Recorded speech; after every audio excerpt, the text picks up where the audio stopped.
how we all doing? Welcome back to Premier League Dad, and it is Champions League night. It's Tuesday, Champions League night. A little bit of alliteration there, technically, isn't it? Inter Milan, 3-1 down. Cristian Chivu's Inter Milan, 3-1 down from the first leg against Kjetil Knutsen's Bodo Glimt. Going to be a very, very difficult one, this one for Inter tonight. I mean, listen, it's going to be a difficult one for Bodo. 3-1 up from the first leg. They've got a lead to defend, but do they go and defend? Do they sit deep? Do they try and protect that lead? Or do they try and take the game to Inter? Try and hit him on the counter-attack as they did so effectively in the first leg and also in the game against Manchester City. They're an unbelievably good attacking, counter-attacking side, Bodo Glimt. So this one should be a really, really good game, and I am really looking forward to it. For tonight, it is just an Inter. It's not, thoughts on Bodo's artificial pitch? Maybe that's part of the reason. Maybe that's part of the reason that City and Inter didn't do so well. But they're playing on a proper pitch tonight. They're playing on the San Siro, big pitch as well. Lots of love to everyone in the chat already. I can see loads of people in. Jake, hey, Jake, welcome to the Matchday squad. A new member of the Premier League Dad Members Club. Good to see you, Jake. How's it going, mate? Thank you for your support. Really appreciate it. Rasta says, I'm okay, fam. It was a great weekend for Arsenal. Certainly was, wasn't it? Any weekend where you beat Spurs, you've done very well. What are we saying? Ryan, I think Liverpool are going to win on Saturday against West Ham. Good to see you, mate. Yeah, I agree with that. Rasta, come on, ready for the banter time. Key in chat. Let's get going. Sarah, lovely to see you as always. Thank you for doing your bit. Really appreciate it. Who else have we got in tonight? Ryan, Sarah, Rasta, Pride of Merseyside. 2-2 draw, 5-3 Bodo Glimts on aggregate. Like it. I actually think we might get extra time tonight. Something tells me it might be 2-0 to Inter, and we might be carried through to extra time. There's a real possibility, isn't there, that it goes through to extra time tonight. Oxford fan, lovely to see you, mate. Ryan says, I'm hoping for a Bodo Glimt 3-2 win against Inter. And Malcolm says, yesterday I was at the Hill Dicko Stadium, lad. Man United goalkeeper is quality. He's really talented. Watch United live. They're shit, lad. Mr. Eric Ottesen says 2-3. Okay. And Jay Sakini, that Malaga shirt is gorgeous. Thank you very much, mate. Yeah, it's nice. I like it too. Christopher Hammerfest, Bodo is right. Dylan, if Bodo can manage their away legs, they could honestly go far. They battered us at home. Casper, good to see you. JGK, how we doing, bro? I'm good, mate, thank you. Yeah, looking forward to a nice night of Champions League football. I think no English teams in. Well, listen, there is English teams in. Of course there's English teams in. But I don't think anyone's really going to be watching the English teams in this next couple of days. You've got, Newcastle 6-1 up. Is anyone really going to be prioritising Newcastle tonight at 8 o'clock? Atletico Madrid beating Club Brugge 3-1, by the way. That one is all but wrapped up. I mean, Brugge are going to need to score 2 in the next 5 minutes to get back into it. But an admirable performance from Atletico in the away leg. Really good performance from Brugge in this one. But sadly, Sorloth and Johnny Cardozo have put Atleti through. So now it's going to be either Liverpool or Spurs will face either Galatasaray or Atletico Madrid. Assuming Galatasaray finish the job against Juve, which I think everyone thinks they will, Liverpool will face either Galatasaray or Atleti in the next round.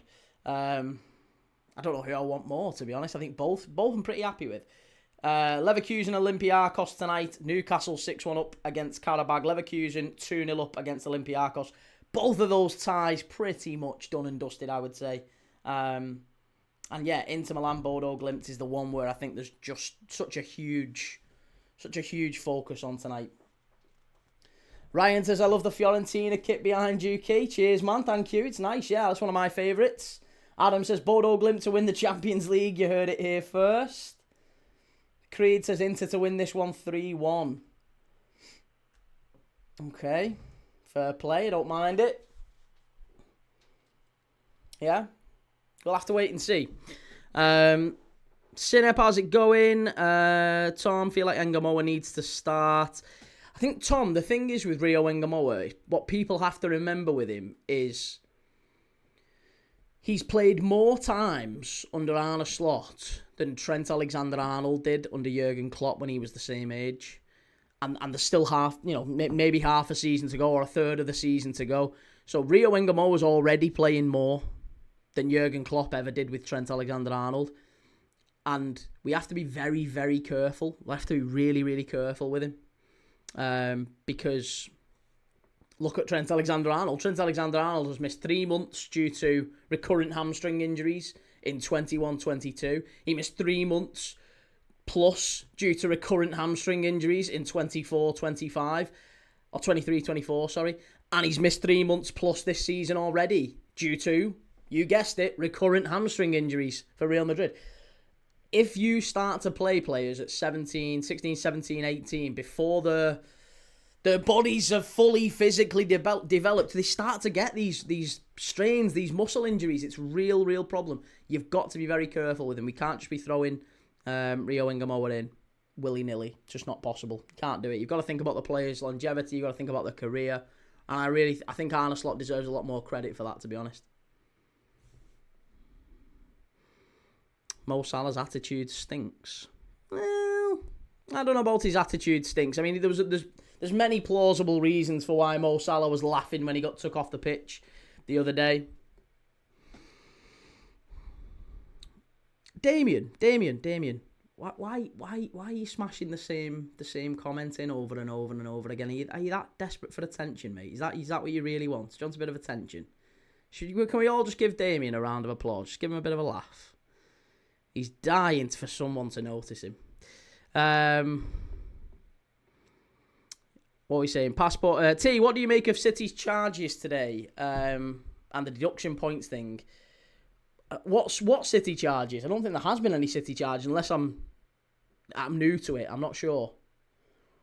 I've not seen any charges tonight.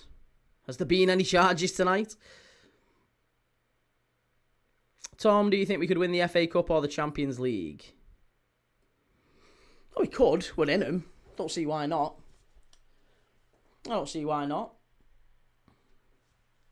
Sean says there's no charge. Oh, I didn't think there was. Yeah, I don't think there's been any news on it, has there? It's going to be the end of the season.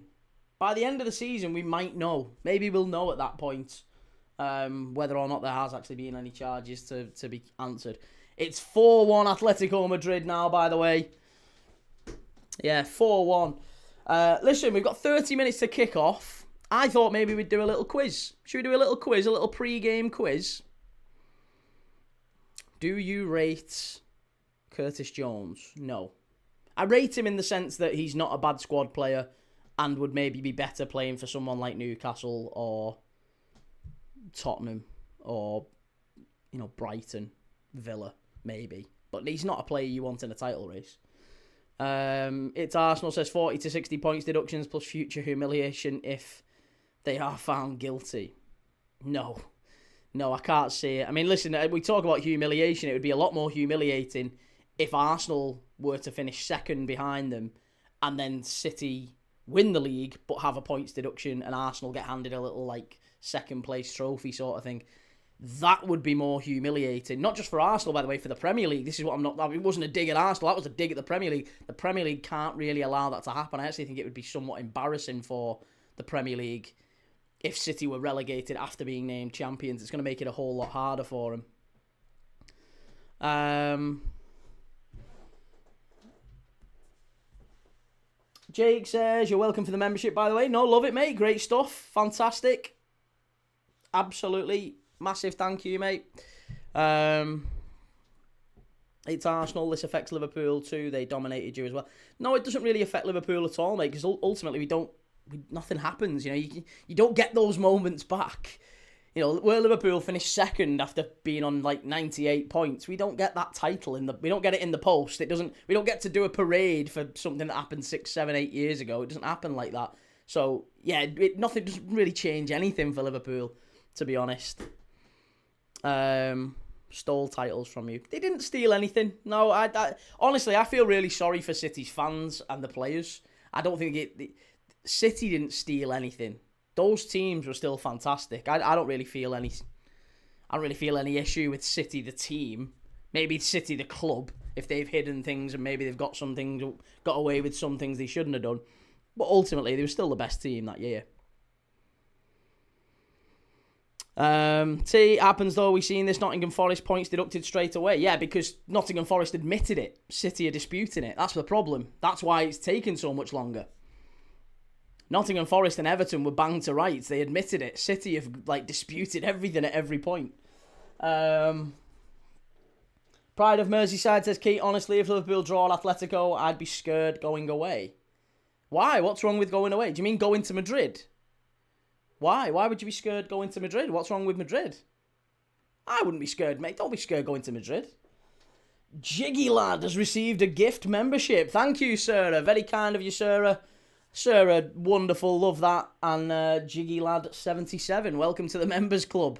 A Premier League Dad Members Club where we do a live show just for members every single week. Every Thursday I'm going to be doing it from now on.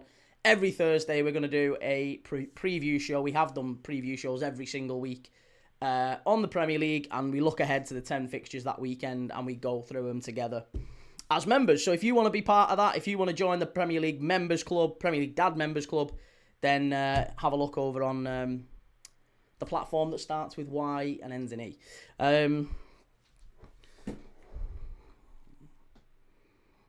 It's Arsenal says, oh no, I agree, those teams are fantastic, but using fraudulent ways to be fantastic is fraud.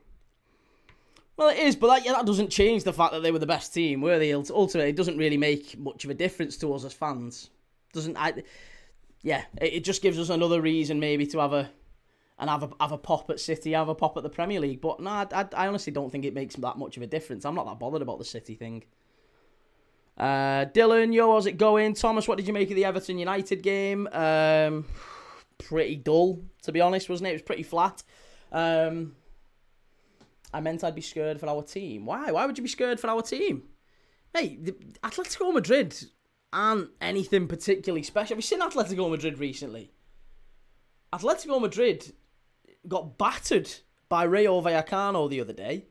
Absolutely battered, by the way. They got beat by Betis at home. They drew away to Club Brugge. They got beat at home by Bodo Glimt as well, not forgetting. These guys, Bodo Glimt beat them at the Wanda Metropolitano. We shouldn't be fearing Atletico Madrid. No chance. Rasta says, you have to respect City's dominance with all the Sheikh money. Pretty much right. And Jake says, here's a question for you. If Liverpool had a last-minute free kick in a Champions League final, who would you want to take it? Coutinho, Sobol, Trent, or Stevie G? Depends where it was, Jake, honestly. It depends where it was. If it was right outside the edge of the box, there's only Stevie I would want on it. If it was a little bit further out, I would want Trent on it. Jamal, do you have a favourite shirt? Yeah, probably the green one in the top right. Or top left, whichever way you're looking at it. Yeah, should we do a nice early quiz, a nice pre-game quiz? Why not? Let's get started on it. So, given we're watching Inter v Bodo tonight, can you name for me? Yeah, in fact, I'll tell you what, let's do it this way. There are 1, 2, 3, 4, 5, 6. There are 7 players from either Italy or Norway. Inter Milan and Bodo Glimt. See, there is a link. There are 7 players from either Italy or Norway who have won the Premier League, who have got a Premier League winners medal. Can you name those players? Get your answer in the chat. There's only 7. 7 Italians or Norwegians. I'm not going to tell you the exact breakdown, but there's only 7 Italians or Norwegians who have won the Premier League. Can you get that? Get your answers in the chat.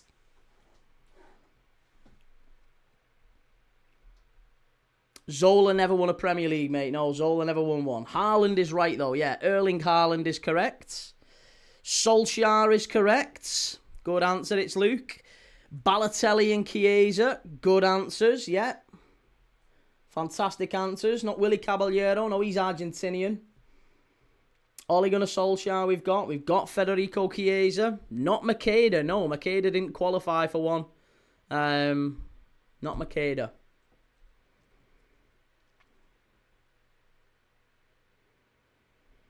Rasta says 4-1 to the Arsenal. Spurs, y'all. Better pray you might be going down.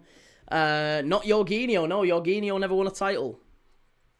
Not Zappa Costa. No, he never won one either. Oscar Bob. Good answer. Oscar Bob got one for Manchester City. Yeah. You've got Balotelli, Chiesa, Bob, Haaland and Solskjaer. 2 left to get. Adam, how's it going? I'm good, mate. Thank you. How are you? Good to see you, mate. Henning Berg, correct. Henning Berg, of course. And there you go. Final one is Ronny Jonsson. Good answer. There you go. There are your 7 Italians or Norwegians who have won the Premier League. The answers were Balotelli, Chiesa, Balotelli with City, Chiesa with Liverpool, Oscar Bob with City, Ronny Jonsson with Manchester United, Henning Berg with Manchester United, Ole Gunnar Solskjaer won 6 with Manchester United, and Erling Haaland with City. Let me think of some others we could do. Should we do the top 20? I think that might be a bit tough for you lot. Should we do the top 20 Norwegians to appear in the Premier League by number of appearances? Creed says, what about Willie? Willie Caballero's neither Italian nor Norwegian, mate.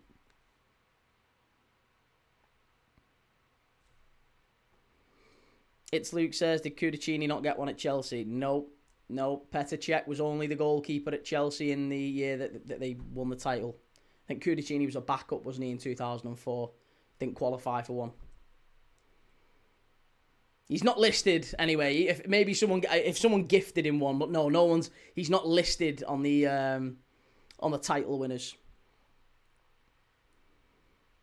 Liam says Willie's Argentinian, is he not? He is indeed. Yeah. Louis, right, here we go. Yes, Hangeland. We are doing the top 20 Norwegians by most appearances in the Premier League as we build up to tonight's game between Bodo Glimt and Inter Milan. Inter Milan v Bodo Glimt, sorry. It is at the San Siro. Bodo Glimt 3-1 up from the first leg. I've got the yellow Bodo Glimt colours behind me. Just to... Come on, Bodo. So, yeah, get your answers in the chat. Who would be the top 20 Norwegians by number of appearances in the Premier League? Adam says Thomas Sorensen. Thomas Sorensen, Danish, not Norwegian. But Josh King is 7th. Good answer. Haaland, I'll give you both Haalands. Alf-Inge Haaland is 10th. Erling Haaland is 19th. Ronny Jonsson is 15th. Good answer. I don't even know, says Ole Gunnar Solskjaer. Ole Gunnar Solskjaer is 6th. Who else? Breda Hangeland was a good answer, yeah. Breda Hangeland is right. G. Lawrence Martin Odegaard. Odegaard is 11th. Good answer. And Gamer Guru got that one as well, yeah. Risa. Yes, John Arne Risa. 321 appearances. That's good enough for number 1. The most appeared Norwegian in the Premier League. It's Luke says Sander Berger. Yeah, Sander Berger is 18th. Sorloth not there, surely, is he? No, not Sorloth. No. Stefan Iversen is, though, DC. Good answer. Stefan Iversen is 13th. We've got John Arne Risa. Joe Talks Footy says Risa's brother. No, not Risa's brother. Is it Bjorn Helge Risa, who played briefly for Fulham? Yeah, no, he doesn't make the list. Al City says pathetic. Club Bruges crash out of the Champions League. What else is new? Morten Gamps Pedersen, Daddy-O. Good answer. It's 4th. Well done. Morten Gamps Pedersen, Owen and Jordan. Well done. You got them right. Not Jan Molby. Jan Molby was Danish. Is Danish.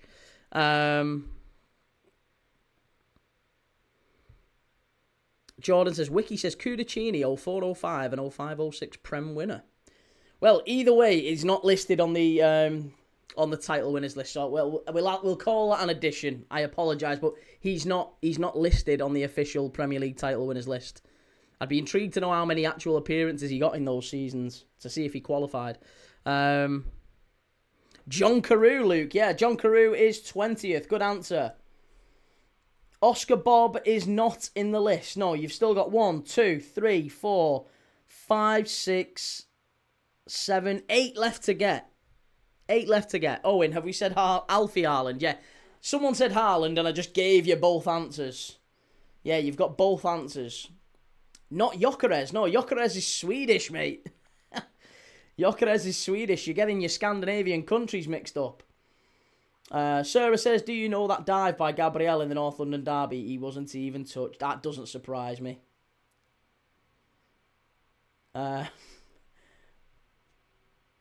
Will Arsenal bottle the league? We can all only hope. Jan Ager Fjortoft. No, not Jan Ager Fjortoft. No, he doesn't make it. Jan Ager Fjortoft was one of the top scorers in the Premier League, but no, not him. Adam says Andre Flo. Yeah, Tore Andre Flo is 17th. In terms of, I've just had the question. It's Luke, the 90s Liverpool left-back, not Risa. Yeah, you're on the right lines. He is one. Leonardson, DC. Yeah, Øyvind Leonardson, ex-Wimbledon, Spurs and Liverpool, of course. Øyvind Leonardson, he's in there. He's number 8. Tore Andre Flo, we've already got. Any current players left? So there's 1, 2, 3, 4, 5 you haven't got, and all of them have subsequently retired. So they're all like early noughties, maybe even late 90s players. There's actually one player in the list who played in the very first Premier League season. So you might rule some of you out. You might be a little bit too young for it. Not Tetty. No, not Fjortoft. Oh, says, what do you think of Sesko? Very talented. Yeah, talented boy. Malcolm Key, do you remember Song for Liverpool? Of course, Rigobert Song, yeah. Yeah, Kout was Dutch.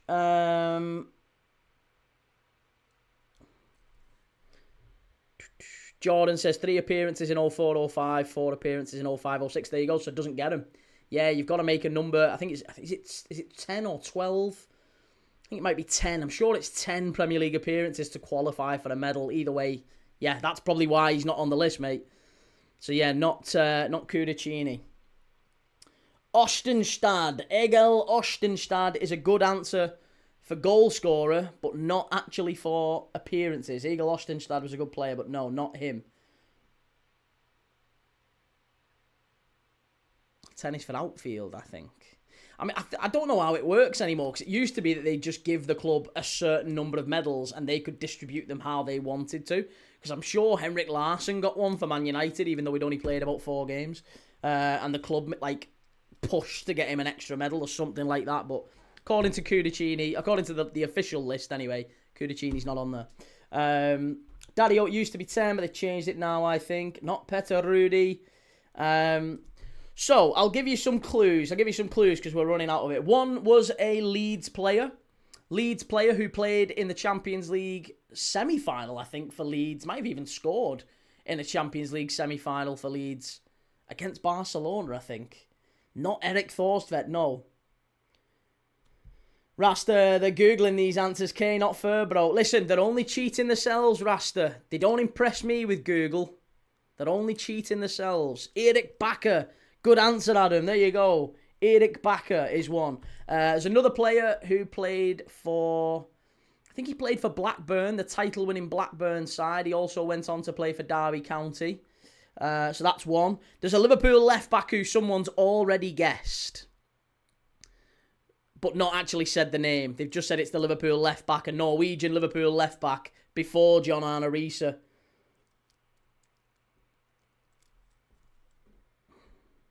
Not Jaskalainen. Yeah, UC Jaskalainen was Finnish.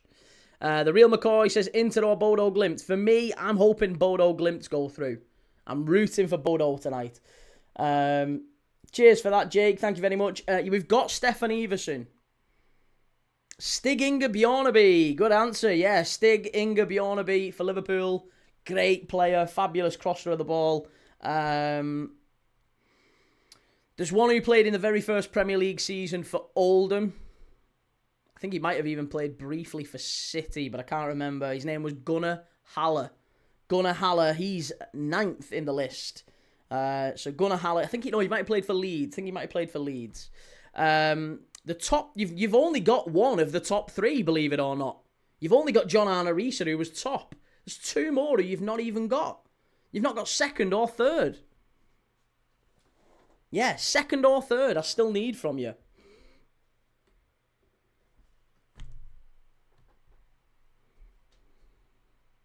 Pele, yeah. Norwegian Pele. To be fair, you've got a Champions League winner and a multiple club Premier League winner. Won the Premier League with multiple clubs. This fella. Ronnie Jonsson not said. Yeah, Ronnie Jonsson's been said. So far, we've got Carew, Erling Haaland, Sander Berge, Tore André Flo, Erik Bakker, Ronnie Jonsson, Stefan Iversen, Stig Inge Bjorneby, Martin Odegaard, Alf Inge Haaland, Gunnar Haller, Øyvind Leonardsen, Josh King, Ole Gunnar Solskjaer, Brede Hangeland, Morten Gamst Pedersen, and John Arne Riise. So there's still 4 left to get. Is it 3 or 4? 4 left to get. Henning Berg, good answer, Jordan. Yep, Henning Berg is 2nd. He's 3rd. Henning Berg is 3rd. 2nd is a Southampton legend. Klaus Lundekvam. There you go, Klaus Lundekvam. Good answer, bang on, lad. Yeah, Klaus Lundekvam. Fantastic answer. So you've actually only got now... I think you've only got 1 left to get. And it's the Blackburn and Derby County player, Lars Bohinen. So there you go. That's your top 20. Your top 20 Norwegians by most appearances in the Premier League. It's a bit of a niche quiz, but I thought, given we're watching Bodo, Glimt and Inter Milan tonight, I thought, hey, why not? Let's do a Norwegian-style quiz. So we've got John Carew. What a player he was, by the way. John Carew. Let's revisit some of the best Norwegians in Premier League history. John Carew was 20th. Erling Haaland is 19th on the list of Norwegian appearance holders in the Prem. Sander Berge, the current Fulham midfielder, former Sheffield United, former Burnley as well, isn't he? Tore André Flo, what a player he was. Chelsea's finest, Tore André Flo. Erik Bakker, fantastic midfielder for Leeds. Ronnie Jonsson, treble winner with Man United, of course. Lars Bohinen, played for Blackburn and Derby County. Stefan Iversen. Stefan Iversen was a great striker, very briefly again for Tottenham. And I think he might have played for Palace. Stig Inge Bjorneby. Stig. One of Liverpool's finest original left-backs. Great crosser of the ball. Then it's Martin Odegaard, Arsenal's captain. 10th is Erling's dad, Alf Inge Haaland, who was... It's mad how such a great Premier League career Alf Inge Haaland had. And now he's mainly known by kids, anyone younger than like 20, 25, as, oh yeah, Erling's dad, apparently he played football for a bit. But I only ever knew, I still think whenever anyone says Haaland, I immediately go to Alf Inge, even though his kid's obviously fantastic. But yeah, Alf Inge Haaland played for City, played for Leeds. Keane broke his leg. Then there's Gunnar Haller at 9th. Øyvind Leonardsen at 8th. Josh King, ex-United, ex-Everton, Watford, Bournemouth. Bounced around a bit, Josh King, didn't he? A bit of a journeyman. Solskjaer, 6-time Premier League winner. Ole Gunnar Solskjaer is at number 6. That's quite apt. 5th is Brede Hangeland. What a player Brede Hangeland was. Morten Gamst Pedersen. Always had a screamer in him, didn't he? Morten Gamst Pedersen for Blackburn. 3rd, Henning Berg. Former Blackburn title winner and United treble winner. And then 2nd is Klaus Lundekvam. 1st is Release the Kraken, John Arne Riise. Who's better, Haaland or Haaland? I think Erling is better than his dad, yeah. Alf Inge was a decent defender, but I don't think he was ever any world class. Whereas I think Erling Haaland definitely crosses that threshold, doesn't he?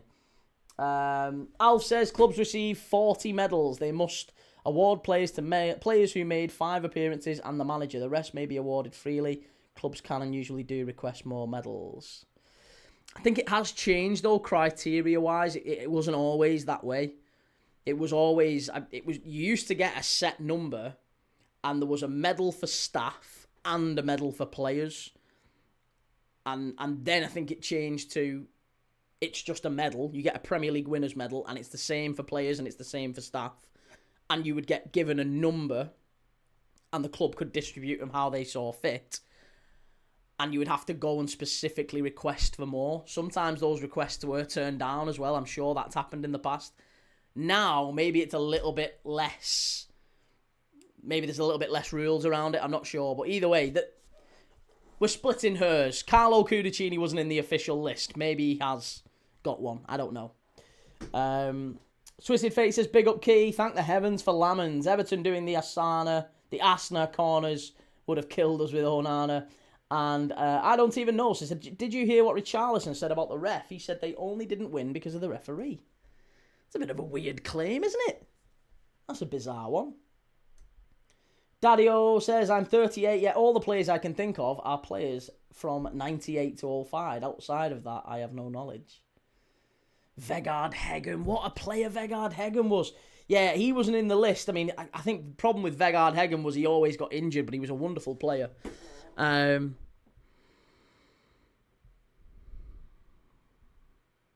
Mikkel, do you think Bodo will go through? I'd love it if they could. Yeah, it'd be great if they did. Some 90s legends there.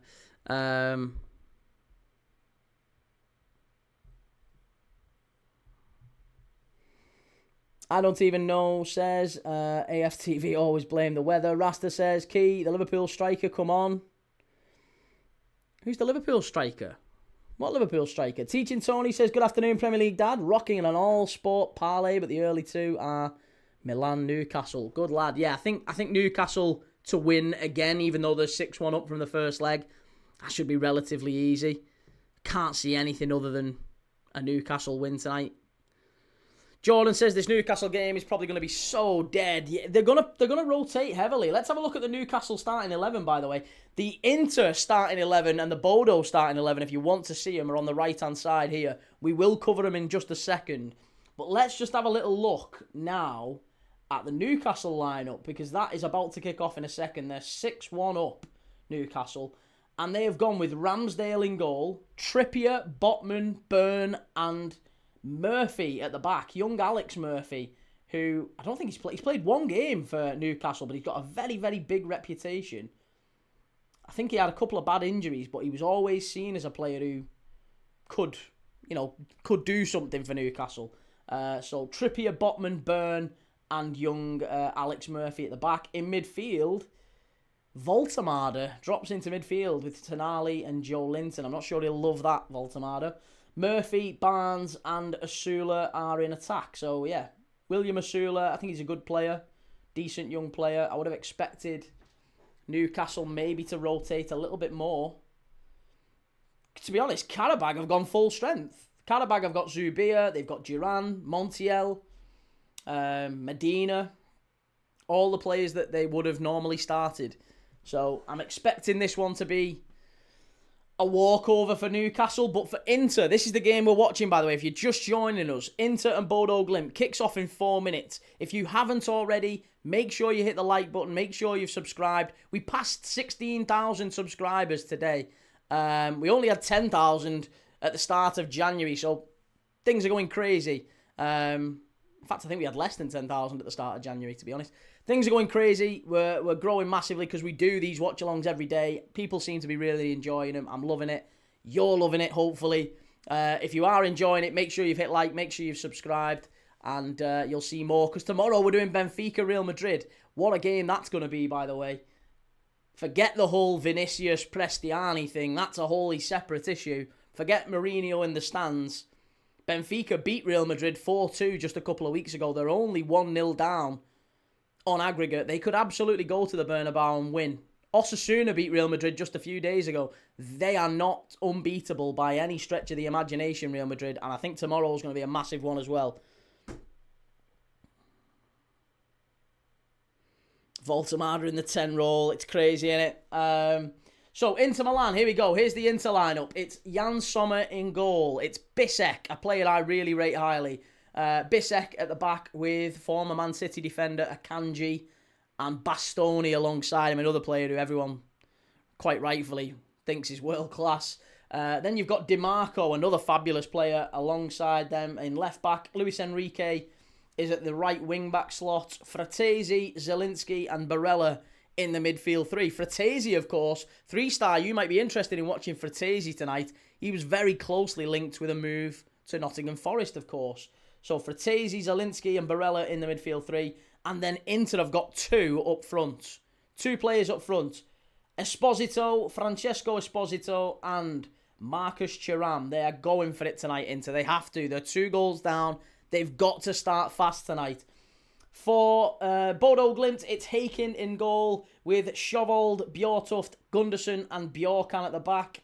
Hakon Evjen in midfield with Patrick Berg, one of my favourite players outside of the top 5 leagues in Europe. Patrick Berg has been so consistent for many years. And then you've got Sondre Fett alongside him. Blomberg, Jens Petter Hauge, AC Milan, of course. I think he might have even scored against Inter Milan, hasn't he, in a Milan derby? Can't remember if that's the case, but he's definitely played against Inter Milan in a Milan derby. Jens Petter Hauge starts on the left-hand side for Bodo, and it's Kasper Hogue starting up front. What a player he's looking, by the way. He might be a player who might get tempted away from Bodo in the summer.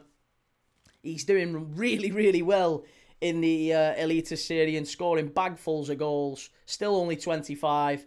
Could be tempted to a move with in maybe a bigger league. No disrespect to the Norwegian league, of course.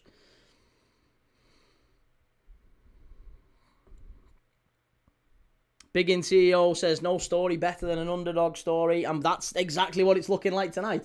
Right, what are we saying in the chat? How are we looking? Dragon says 3 academy players going to play today for Newcastle. Do you think? And Rasta says Key. Make a great striker. Come on, mate. You can replace Salah. I think I've got a bit more pace than Mo Salah, believe it or not. Brian says, Key, where do you rank this team in football history when we win the treble? Arsenal. Brian, can we have one stream where we don't talk about Arsenal, mate? It'd be lovely if we did. It'd be lovely if we're watching Bodo Glimt and Inter Milan. Why are you asking about Arsenal, mate? Finner says, what game are you doing on Thursday? On Thursday, we are doing Crystal Palace against Zrinjski Mostar, who it's 1-1 from the first leg, by the way. And they are managed, I didn't realise this, they are managed by Igor Stimac. Do you remember Igor Stimac? He used to be a centre-back for Derby County back in the day. If you remember playing Championship Manager and early editions of Footy Manager maybe as well. Igor Stimac, centre-back for Derby County, is now the manager of Bosnian side Zrinjski Mostar, and it's 1-1 from the first leg in Bosnia. Now back at Selhurst Park. That's the game we're doing on Thursday.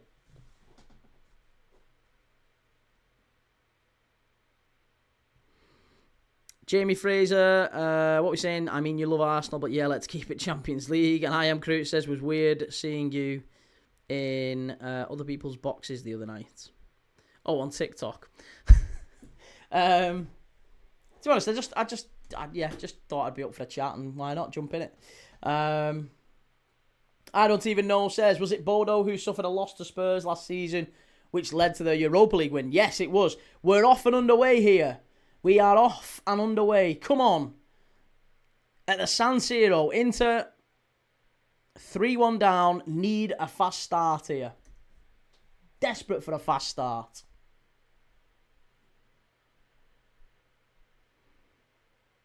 Right, there you go. I've got the clock underway. So if you're watching on the other place that starts with a Y, then you'll see the lineups, you'll see the stats, you'll see the clock, you'll see everything.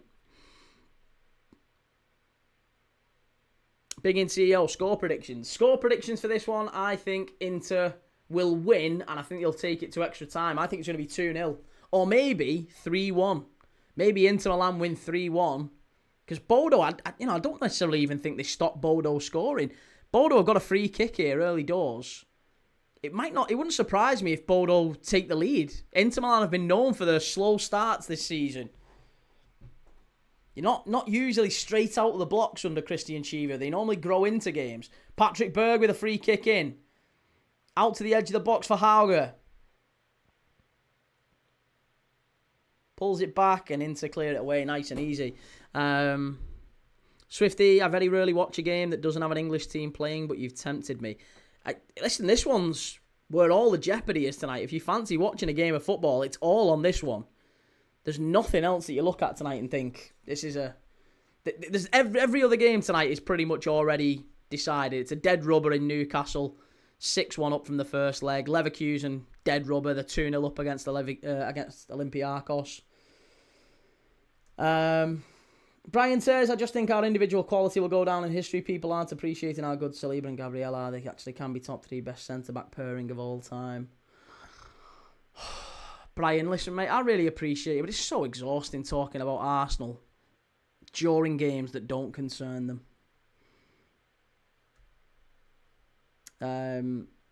Ryan says it's 1-1 Hull City Derby County tonight. Didn't Bodo beat City in the league phase? They did, yes. Yeah. Into the box. Pulled back by Barella. DiMarco. Header. Oh, just over the bar from Esposito. Should have been 1-0 into maybe. 2.5 minutes in. We've had a decent start here. What a ball in that is from DiMarco. Stood it up nicely just over the head of Fratesi. And Esposito gets a good touch on it. Good header. But quite comfortably over the bar. Rasta, we're voting K to replace Salah. And Brendan says Keane didn't break his leg. Key played the week after. Was a coming together. Nothing in it. Keane didn't break his leg. Played the week after.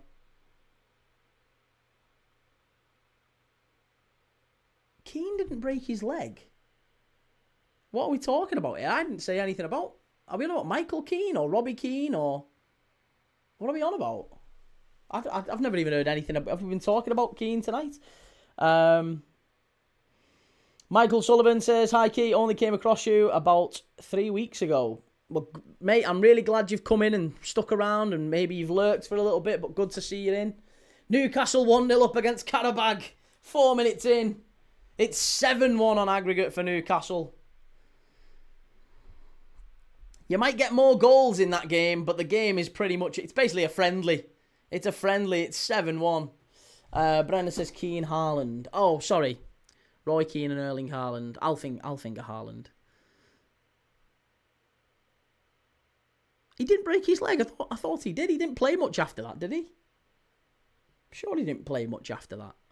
Maybe he didn't break his leg, but he didn't play much. I'm sure his career kind of... He pointed to that injury a lot longer after it, didn't he? He was like... But I don't know, mate. I can't remember. Your memory's probably a lot better than mine.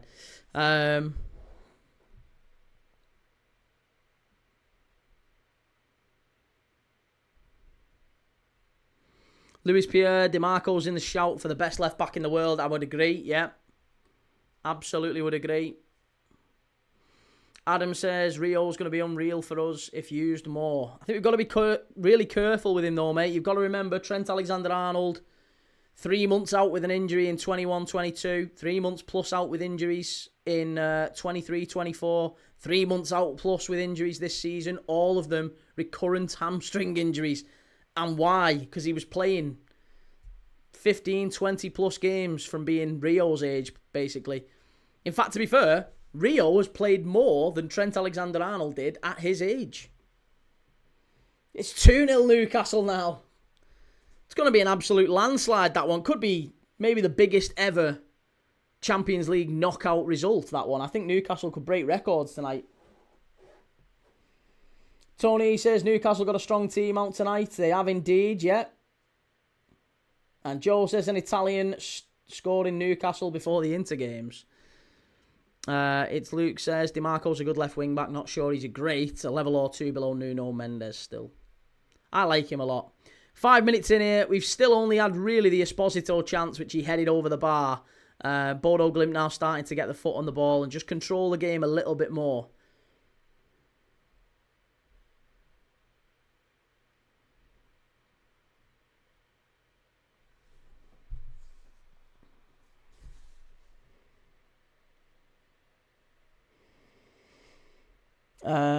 Three star, just muted him. He said to me in his post earlier, what gives you the right to say what I post? I am a mod. Good lad, well done, 3-star. Ryan says, do you reckon Newcastle can beat the 12-1 aggregate record? Is that what it is? Is it 12-1? Yeah, I think 2-0 up in the opening 6 minutes suggests Newcastle probably do break the record tonight. The 8-1, isn't it, currently on aggregate, so they only need another 4. If they go for it, they probably will. Joel says, how many Italians have played for Liverpool? Hey, that's not a bad question. Don't want to make the quiz too Liverpool-centric, but Italians to have played for Liverpool. Barini, Balotelli, Padelli, who was a goalkeeper we had on loan. I think he only played for us once. Would we include... Oh, what was the... Gabriel Paletta? Gabriel Paletta was Argentinian when he played for Liverpool, but subsequently, after he left Liverpool... He became an Italian national and played for the Italian national side. So I guess you would maybe include Paletta. Barini, Balotelli, Padelli, Paletta, Aquilani, Chiesa. Any others that I'm missing? Italians who've played for Liverpool. Barini, Balotelli, Padelli, Paletta, Aquilani, Chiesa. I don't think there's been any more, you know. I'm not sure if I can... Dossena! Bang on, lad. As if I forgot him. I was at Old Trafford when he scored that goal. Fucking Dossena. And in the Real Madrid game as well. 1-0 to Wrexham. Alf says Keane was fined and suspended for breaking Haaland's leg. Haaland had to go surgery afterwards and Keane said he did it on purpose. If it happened outside a pitch, he'd have been in jail. Insua is Argentinian, Ben. Yeah. Rasta says Voltamada to Arsenal. Do you think so? Swifty says Aquilani was the one I was thinking of. The new centre-half. Oh, that's Leone. Yeah, Leone hasn't he? Oh, bloody hell. As if I didn't get 2. Oh, how many Norwegians have played for Liverpool then? That's probably an easier question to do. Stig. Hegum. Risa. Stig Inge Bjornaby, Risa, Hegum, Leonardson. Norwegians who've played for Liverpool. I think that might have been it, actually. How many Norwegians have played for Liverpool? No, Molby was Danish. Jan Molby's Danish. I think that might be it. Stig, Leonardson, Hegum and Risa. Say Scandinavians that played for Liverpool. Yeah, that would have been a bit easier, wouldn't it? Scandinavians that played for Liverpool. Michael, how's it going, mate? Key, only came across you 3 weeks ago. Really like the show, the banter and the quiz. Going to Budapest on holiday on Friday. When I get back, I'll be subscribing to the channel. No worries, Michael. That's brilliant. Listen, enjoy Budapest. Lovely city. Thanks for coming in. Thanks for sharing. Thanks for letting us know. David Maddox, it's going to be one hell of a season next year. Top teams keep getting stronger. I think the opposite, to be honest, David. I think if anything, the whole league has got weaker rather than stronger. Interesting perspective. Fair enough. Bang on, lad. Bjorn or Cavani. Yeah, how didn't we get Cavani? Remember him having a nightmare in the derby. Davey says the Qualback manager has been there 19 years. Oh, the Karabag manager, sorry. Oh, Frode Kipper. Yeah, good lad. Sir Gemsol. I didn't even see that. Good lad. Frode Kipper. What a shocking player he was. Hey, Michael Stansgaard. No, he was Danish, wasn't he, the goalie? Michael Stansgaard, ex-Liverpool goalkeeper, Inter Milan in here. Should be. Oh, put it behind. It's going to be a corner kick. Brendan Haaland played the week after Keane's tackle. The injury problems and surgery he had was his other knee. Okay. Hey, there you go. We've busted a myth tonight. Cheers for that, Brendan. Siobhan says, quite sad. It's not even been 10 minutes into the game and you're doing quizzes already. Might as well title it Quiz Night. Not much watch-along being done. I know, mate. Well, hey, do you know what? If there's not much footy going on, if you want to watch commentary, maybe get a radio. But there's not really anything happening worth noting. Whenever there are things happening worth noting, you get the key commentary. It's like Footy Manager. Whoa, good strike from DiMarco, tipped over the bar. First shot on target of the night, 11 minutes in. DiMarco, good shout.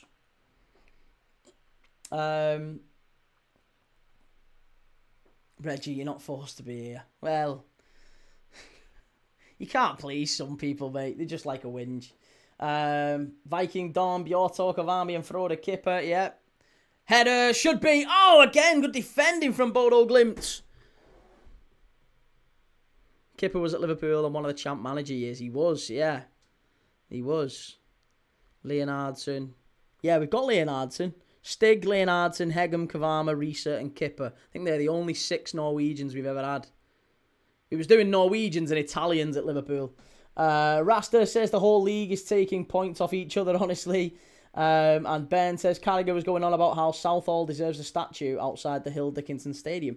He also rated Ederson a better goalkeeper than Neville Southall, though, which I thought was crazy. He was doing his top Premier League goalkeepers, and he rated Ederson higher than Neville Southall, which, for an Everton fan rather, I thought that was baffling. Mackenzie, what game are you watching? We are watching Inter v Bodo Glimt, hence the yellow lighting behind me. Max, I enjoy Key's commentary. Thank you very much. I appreciate that. Joe says, I remember you said last week Bodo has not got a chance. I did, yeah. I'll be honest, I held my hands up. But if they do go through, I mean, I'd still say I fancy Inter tonight. Chance, Inter! Oh, my God, if he's onside. If Marcus Thuram is onside, he's had an absolute nightmare there. Is he on? I think the lino would have put his flag up. Did he put his flag up? He did put his flag up, but it was a shocking miss. Marcus Thuram's just been put through clean on goal. Takes the touch with his right and then opens his body up, left-footed. Guides it past the keeper, but it's quite comfortably wide in the end. Reggie, who did Bodo get in the next round? Oh, that's a good question, actually.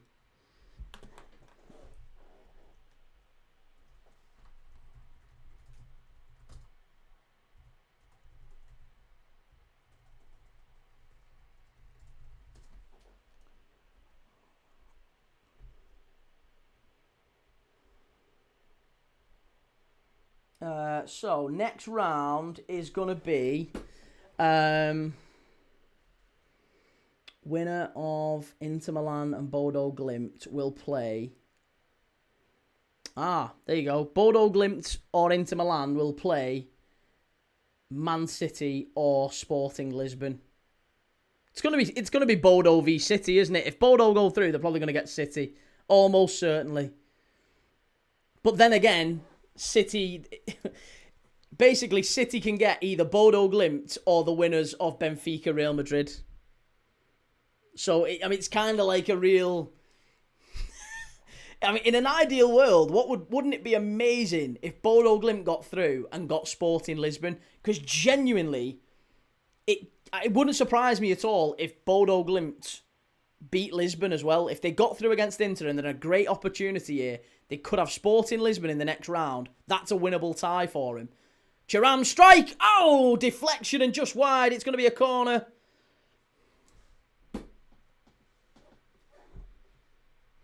Reese, how's it going, mate? Good to see you. But yeah, there's a very real possibility. The winner of Bayer Leverkusen and Olympiacos, which is, again, that one's pretty much settled. They'll play either Bayern Munich or Arsenal next round. Arsenal could also get Dortmund. So it's probably going to be a German side for Arsenal. Dortmund are 2-0 up against Atalanta. They play tomorrow in the second leg. Again, I would imagine Dortmund are going through. So Dortmund or Leverkusen will play Arsenal. DeMarco cross in. It's gone back out.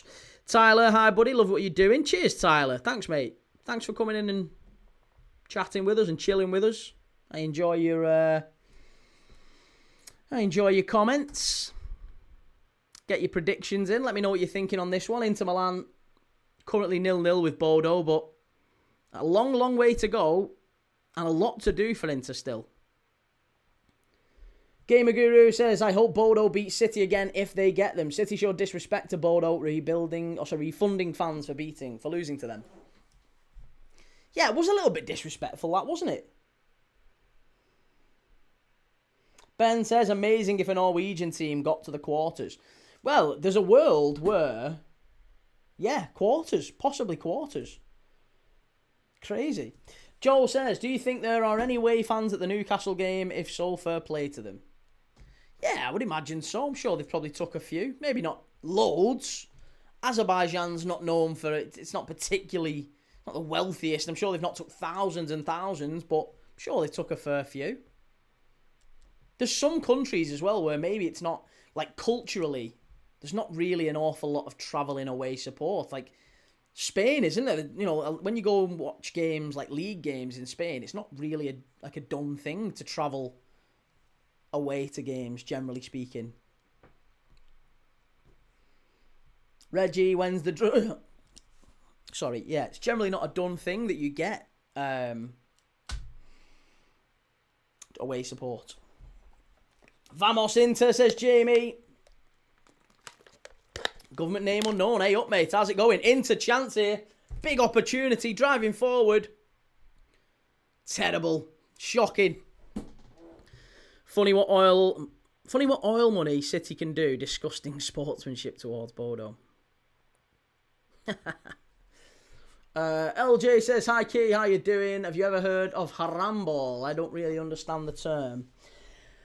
I've heard the expression, but it's just another... Yeah, I don't know. It's just another one of them things. Allow it, bruv. Hold that. It's just a lot of nonsense to me.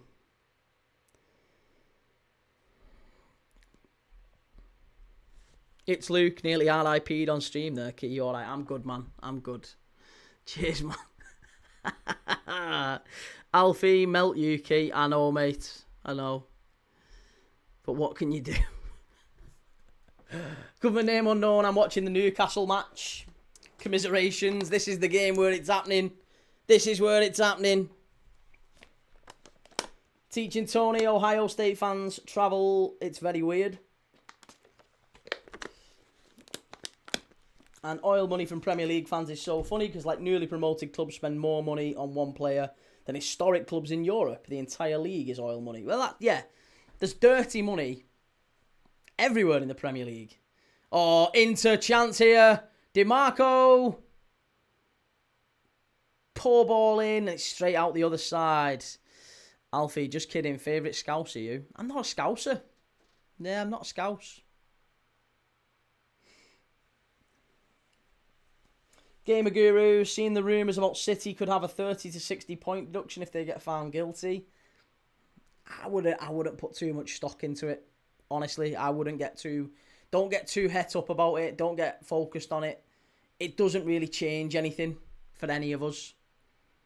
Like, honestly, in an ideal world, if you're Arsenal... If I'm an Arsenal fan, right, I'm looking at it and going... We need to win the league. Because if City win the league, the chances are City do get a punishment. If City win the league, not only will it be horrendous from a sporting point of view that they've won the Premier League and then the Premier League have to relegate their champions, that will be horrendous. And Arsenal it'll be humiliating for the Premier League, but it'll also be humiliating for Arsenal that they've bottled it after spending more than everyone else and all that stuff. But it'll be even more humiliating that Arsenal then get a lovely little runners-up medal, but it's actually the Premier League trophy. Like, well done. You finished second, but by virtue of the fact of all these deductions, you get a special Premier League trophy. And yet, I can't imagine the parade that Arsenal would have winning their first Premier League as a result of points deductions. It would be horrendous. That's got to be the worst thing imaginable.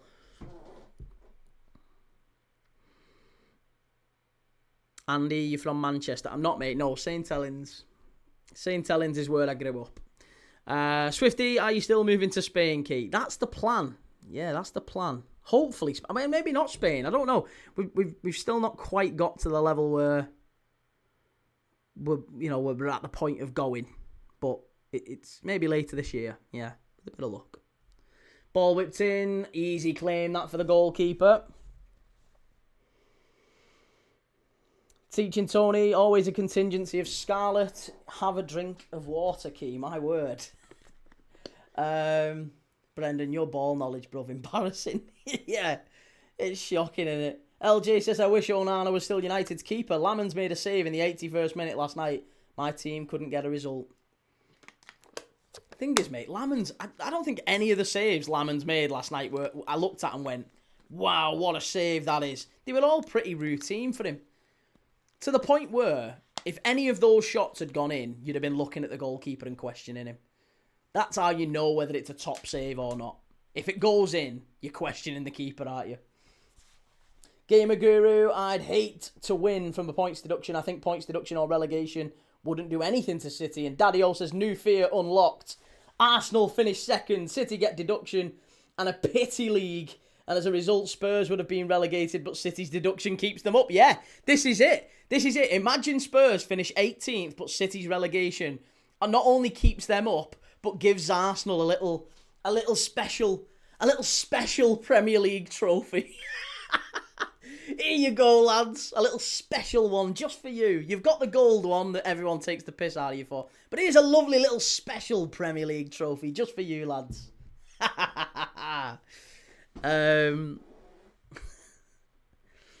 It's Luke. His handling was very good too. I think that's the best thing about Lamans, to be honest. I think the aerial command of his area is the one thing that has really stood out since Lamans has gone into United. He's done really well aerially. Oh, Rasta, City have too much money. We can't compete. They have a whole country behind them. Come on, Kay, you can't be behind City, your noisy neighbours. You say they have too much money, mate, but you spent more than them. You can't say City have got too much money. Arsenal have spent more than City.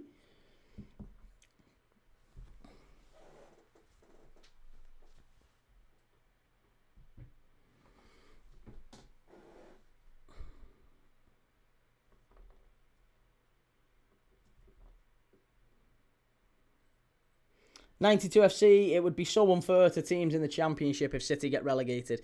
Well, the EFL don't have to accept them, do they? I think they probably would. If I'm dead honest, I don't see City getting relegated at all. I don't think that happens, but I think they might get a points deduction plus a suspended points deduction plus.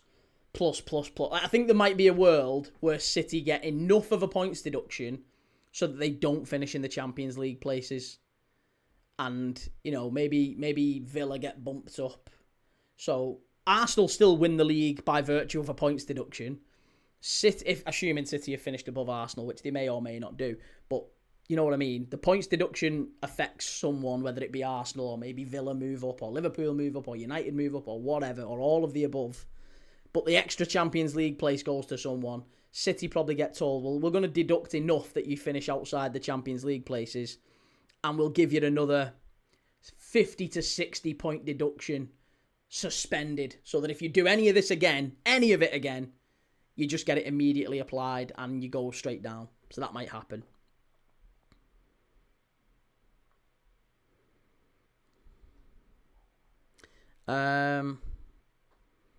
Big in CEO says, already talked more than Arsenal. More than Arsenal. LFC Jake, how's it going, mate?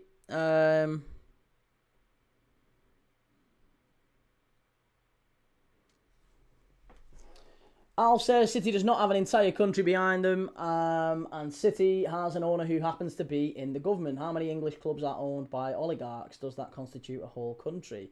And Gamer Guru, City have spent more money when they didn't have the funds to get where they are now than any other team. It's like Everton getting new owners and just buying every top player in the league. Not quite. Yeah, not quite. Like I said, it's... Yeah, Arsenal since Arteta's come in have spent comfortably more.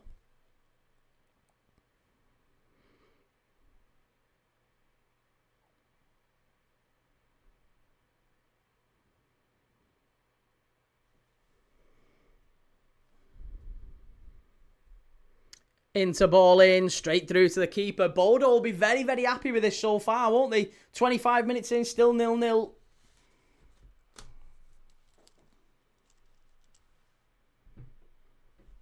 They'll be delighted. 3-1 up.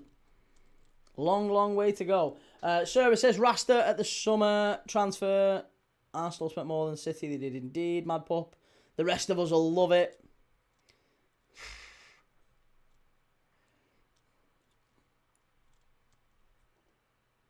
Bodo Glimt just offside. 92 FC says Tottenham can't go down, can they? I don't think so, no.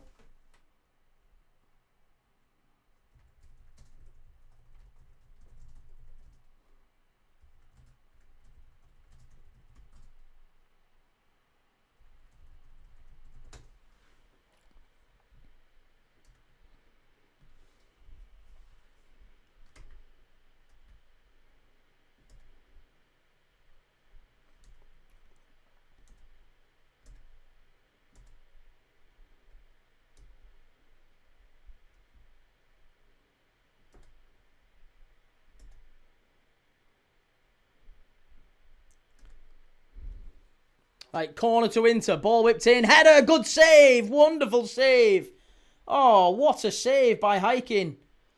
Unbelievable that from Bodo. And now they're on the counter-attack. Any chance? No, they're just going to keep hold of it. And it's going to be a free kick, I think, to Bodo. Nikita Hiking, the Russian goalkeeper, with an astonishing save near post there from Fratesi. Ball got whipped in. Fratesi near post. Good header. Good save. Really big moment in the game, that.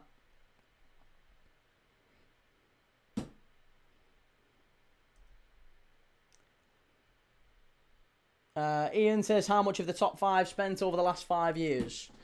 I don't know exact numbers, but I know Arsenal have spent about 300-400 million more than pretty much everyone else. Yeah, there you go. So they've spent 950 million since Arteta's come in. Liverpool spent 510. City have spent 660. Chelsea, I mean, look how bad Chelsea's spending is. They spent 828, so Arsenal still spent like 120, 130 million more than them.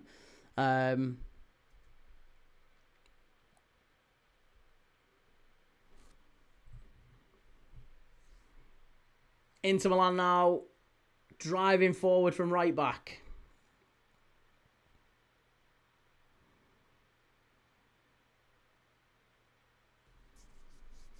Swifty, I've got the stats here. Net spenders: United, Arsenal, Chelsea, top 3. About that. 92 FC says, what's the biggest Champions League win over 2 games? Apparently, I don't know how true this is, but one of our friends on TikTok came in and said that it was 12-1. Apparently, it was 12-1 over 2 games, and Newcastle currently 8-1 up, according to... Yeah. They are 8-1 up, aren't they? On 2 games, over 2 legs against Karabag. So, again, time will tell whether or not they're able to make that stick.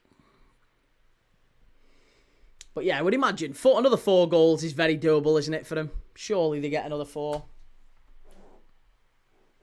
3-star says, Premier League dad, get more famous commentators mentioned you twice already in this game, Key. Commentators mentioned me twice. Who? Who have they mentioned twice? Key.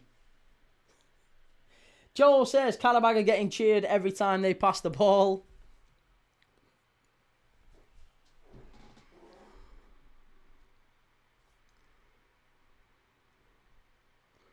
Enjoy the game Sunday. Which one? Yeah, the Liverpool one was unbelievable. Fabulous game. Great goal. Great away performance, to be fair.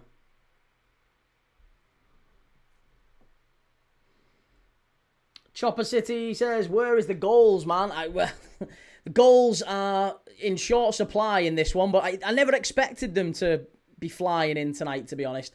Think about it. There's absolutely no way there was ever going to be loads of goals in this. Inter. Oh, chance here for Inter. Barella laid it off. Got to strike it. Oh, good block from Bodo. It was always likely to be a tense and tight one. The first goal is so important, because if Inter can get it, then it just... They've only got one more to get level, but they need 2. They need to get 2. Big in CEO, Liverpool got dominated. No, I don't think we got dominated against Forest. We had more possession, we had more shots on target, we had more big chances, more XG if you cared about all that stuff, you know.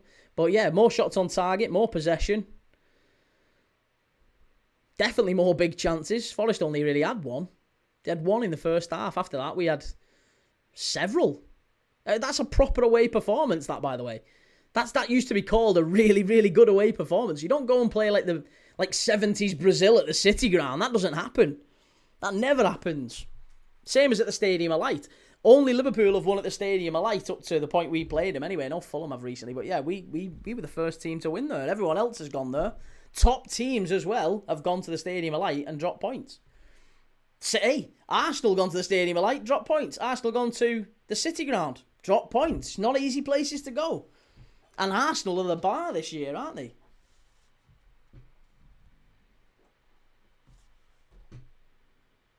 Brighton and Wolves, the only clubs in profit over 5 years. Geordie says, do you see more than 2 in this match? 2 goals? No. No, I don't. I think it might be 2-0 to Inter. Strike! Oh, just like... Yeah, I think there might be 2 goals to Inter, maybe 2-0, and I think it might go to extra time. That's my gut feel so far. 92 FC, how did Karabakh draw with Chelsea? Yeah, I mean, listen, a draw in Karabakh's maybe slightly different. Chelsea threw it away. But Chelsea have been like that all season, haven't they?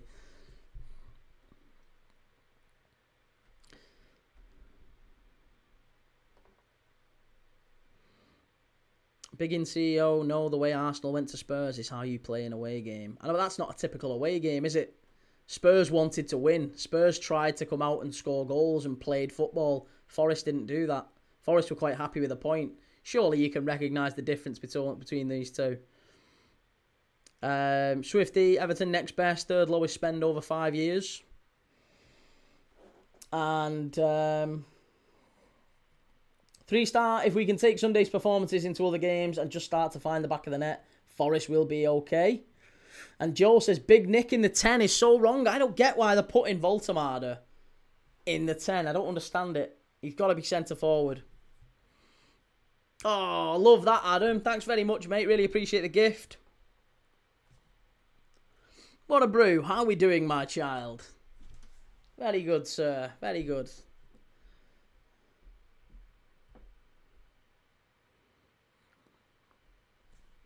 It's Luke and Arsenal fans giving out about playing with style now. Yeah, they've won without needing a set piece, so you know they're all cock a hoop.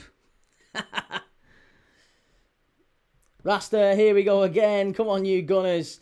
Listen, there's no dig at the Arsenal, mate. It was a good away performance. They played well. Gyökeres was sensational, I thought. Craig Melrose, Arsenal are the best team in the league this year. Agreed, yeah. Waller Bruce says, thoughts on Sunday's poor performance. Thoughts on Sunday's poor performance, but good result, and Kirk has showed his class again. I mean, I'll be honest, I think it was a good away performance. I don't think it was a poor performance. I think that was a standard away performance.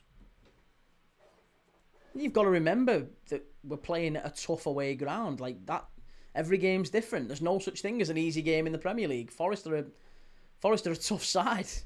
Forest go down this year, there'll be like 4 or 5 players in there who the top 6 will take. They're not a bad side.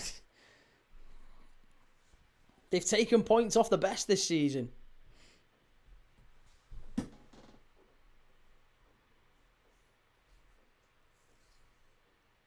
"35 minutes in, and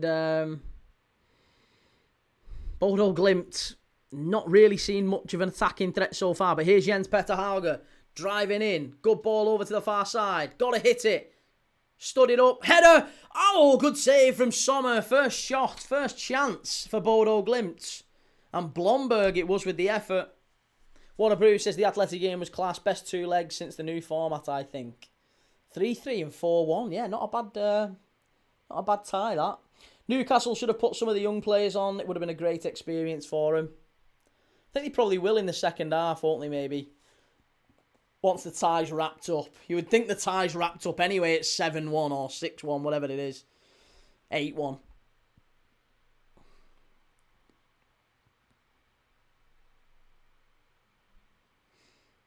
Brendan says City ground is a tough place to go, but come on, we were poor, particularly in the first half. I don't think, again, poor relative to what? Like, what are you expecting? What do you expect?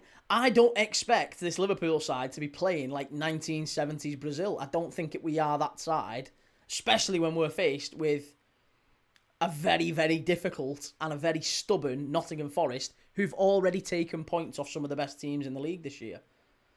Under a new manager as well. New manager, but all that stuff. Like, take it all into context, really weigh up the situation. Were you actually expecting us to go there and blow them away? I'd say more fool you if that's the case. Not you specifically, but if people were feeling like that was the case, then, you know, it's a little bit foolish, I would say.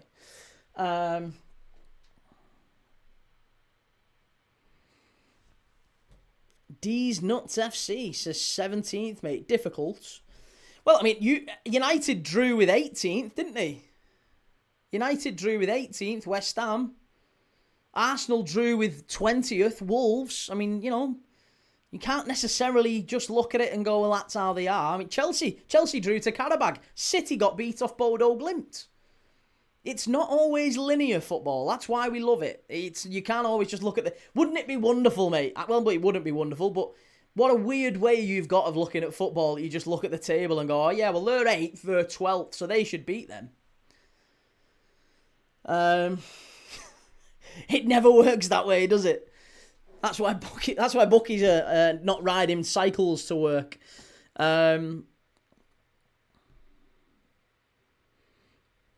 James Bidder says Liverpool failed to win any promoted team at home. Yeah, not good. Benny Blanco, how did you celebrate Arsenal's win this weekend? Go and have a look on YouTube, mate. The video's there, you'll see it.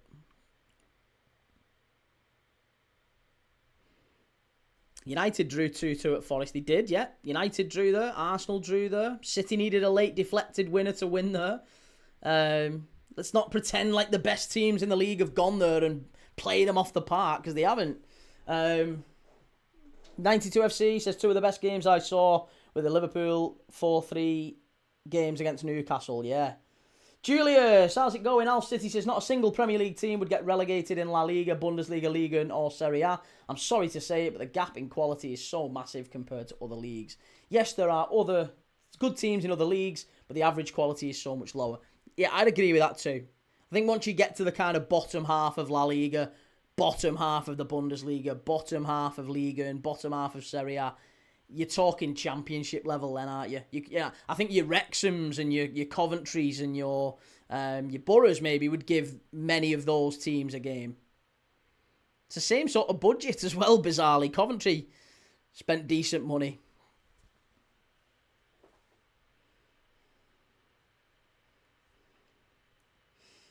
Alf says, anyone complaining about an away win against a tough team because poor first half is too young to remember George Graham's titles. 1-0 to the Arsenal, of course, yeah.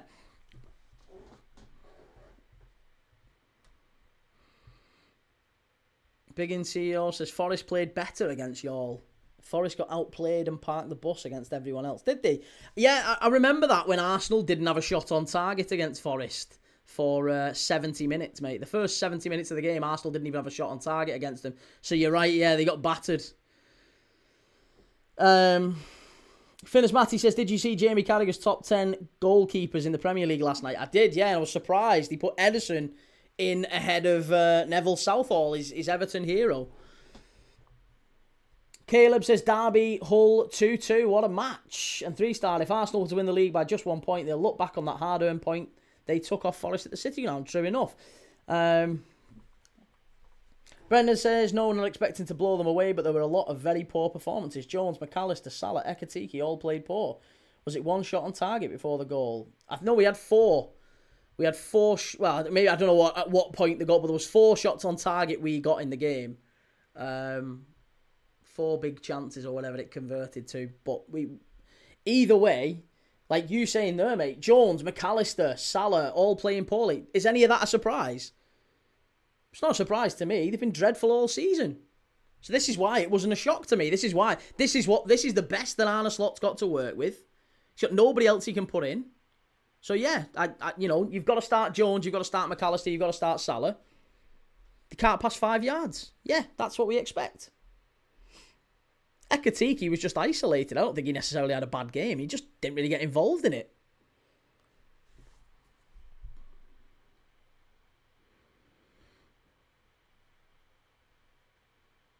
Fergie, 1968. How did you celebrate Fulham's equaliser versus Man United? You can go and see the highlights on YouTube, mate. Go and search it. You'll find it. Waterbrew says, new gaffer 2, got all them points with Dyche in charge, and that's his style. Nick says, mate, Liverpool are pants.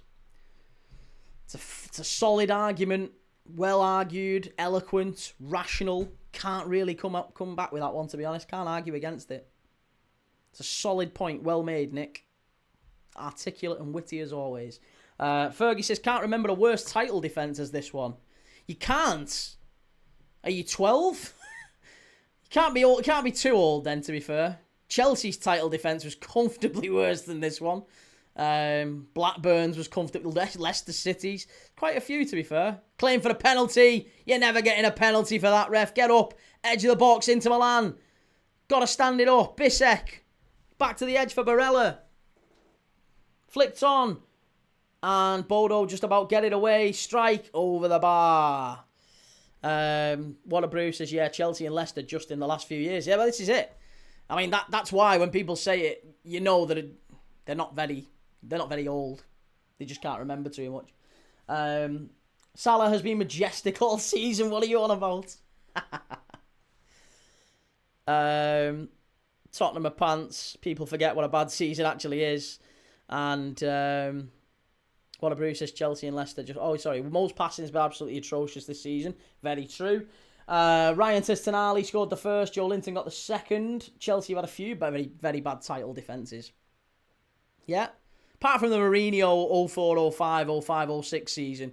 I mean, generally speaking, they've been pretty poor second season round, haven't they? 92 FC, would you take Van de Ven to Liverpool? I mean, yeah, maybe. I wouldn't be blown away by it, though. Really wouldn't be blown away by it. Al says, I mean, once you play most of your career for Liverpool, you can't be an Everton fan anymore, can you? I'm a City fan. But if I play for United and won a Champions League with them, I couldn't be a City fan anymore, in my opinion. I think maybe there's a duality. I don't know. You would never know unless you're an actual... I'm sure if you've been a player who've been at a particular club and you've got an affinity with the fans and everything, like, you would have a soft spot for them.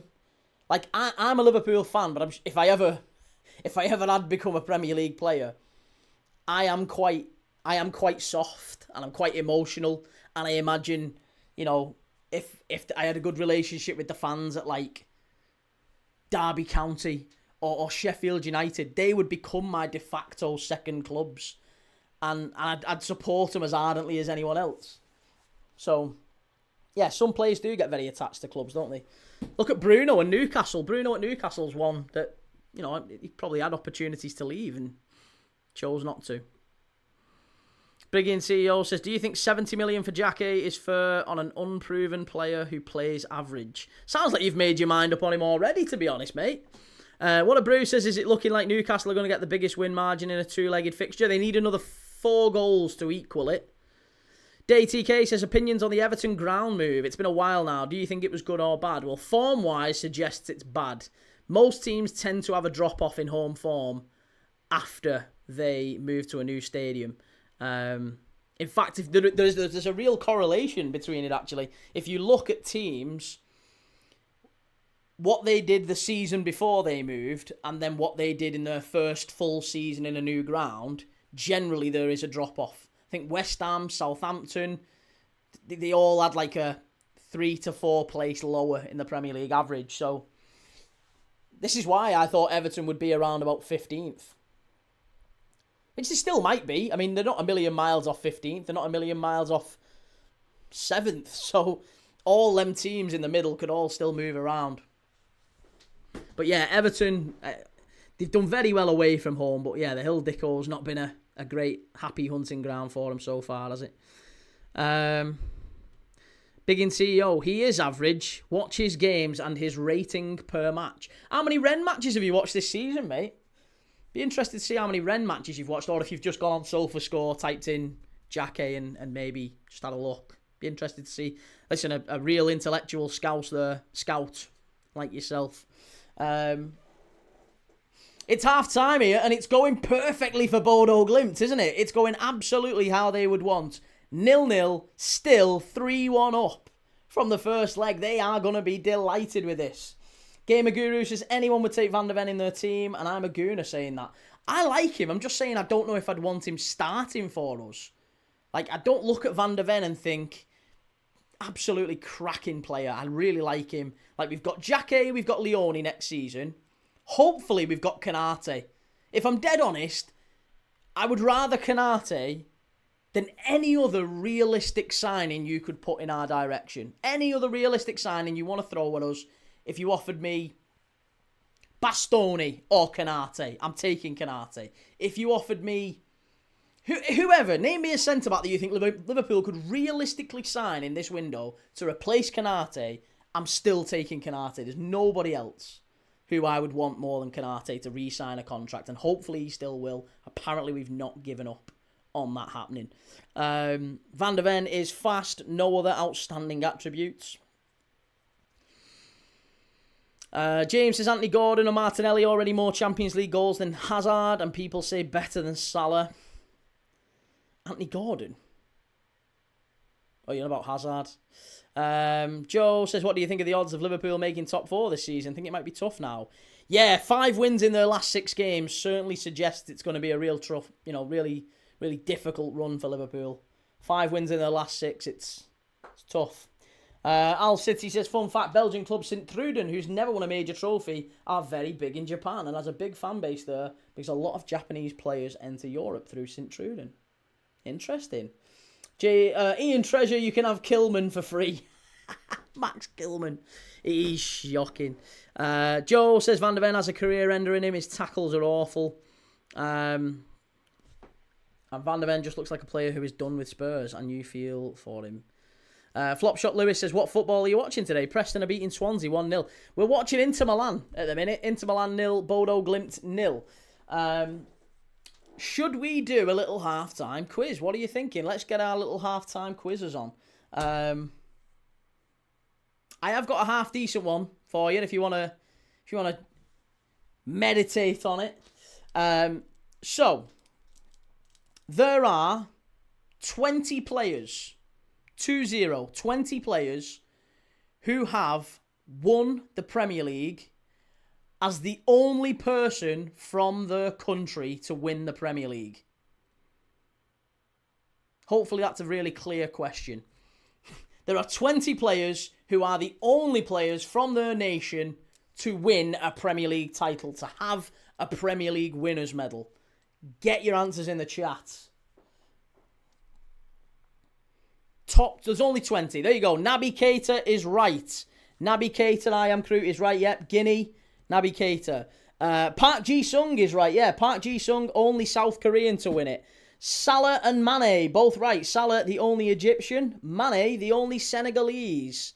Endo is incorrect, because obviously, as you can see there, I think Kagawa won it with Man United, didn't he? But yeah, there have been more than one Japanese player. And obviously Okazaki, of course, at Leicester City. Drogba, no, not Drogba, not Johnny Evans. Easy, Wayne Rooney. Not Kolo Touré. Of course, Kolo Touré's won one. Drogba's won one. Both Ivorian.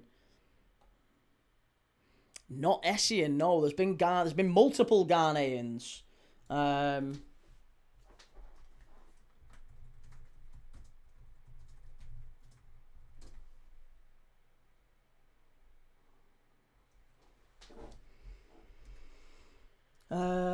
Right, hang on a second.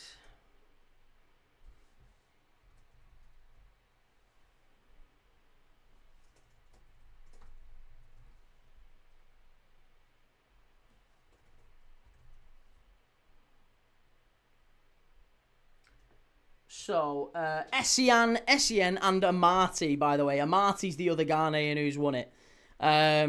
Right, Berbatov is correct. Yeah, Berbatov, Bulgarian. Good shout, Emreal. Mahrez, yes, Algerian, Mahrez. Good answer, Swifty. Not Ivanovic. Szoboszlai's right, though. Dominic Szoboszlai is correct. Hungarian. He's the only Hungarian. Not George Weah. No, George Weah never won it.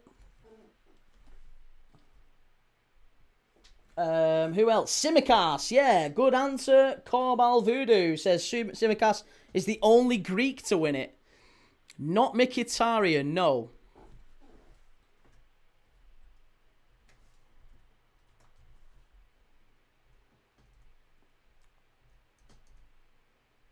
Wes Morgan is not correct because in the same season, Demarai Gray also won it. So both Jamaican.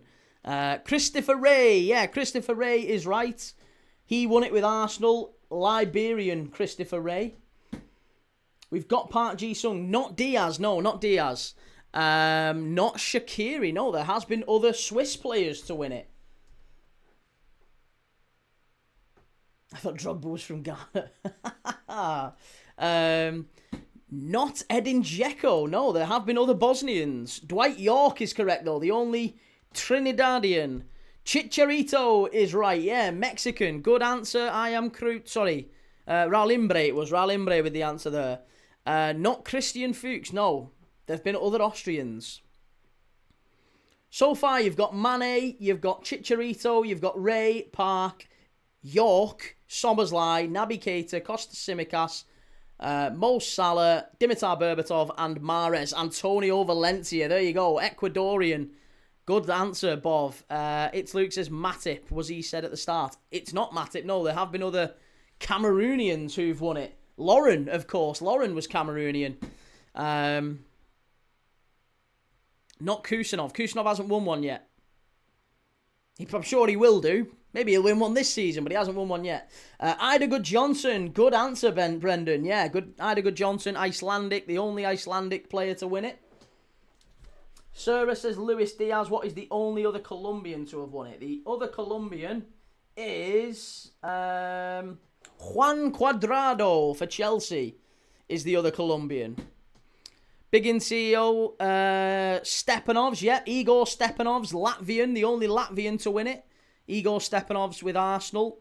Claudio Bravo is correct. Claudio Bravo, the only Chilean to win it. Marcin Wasilewski from Poland. Well, not according to me, no. According to this, Wasilewski is not the Polish answer, but Poland is an answer. Wasilewski, according to this, hasn't won a Premier League title winners medal. But Kuczak of Poland has. Thomas Kuczak has won 3 with Man United. He's the only Pole to win it. Raul Imbre says Tim Howard. Not Tim Howard, no. Not Tim Howard. Don't think Tim Howard won it.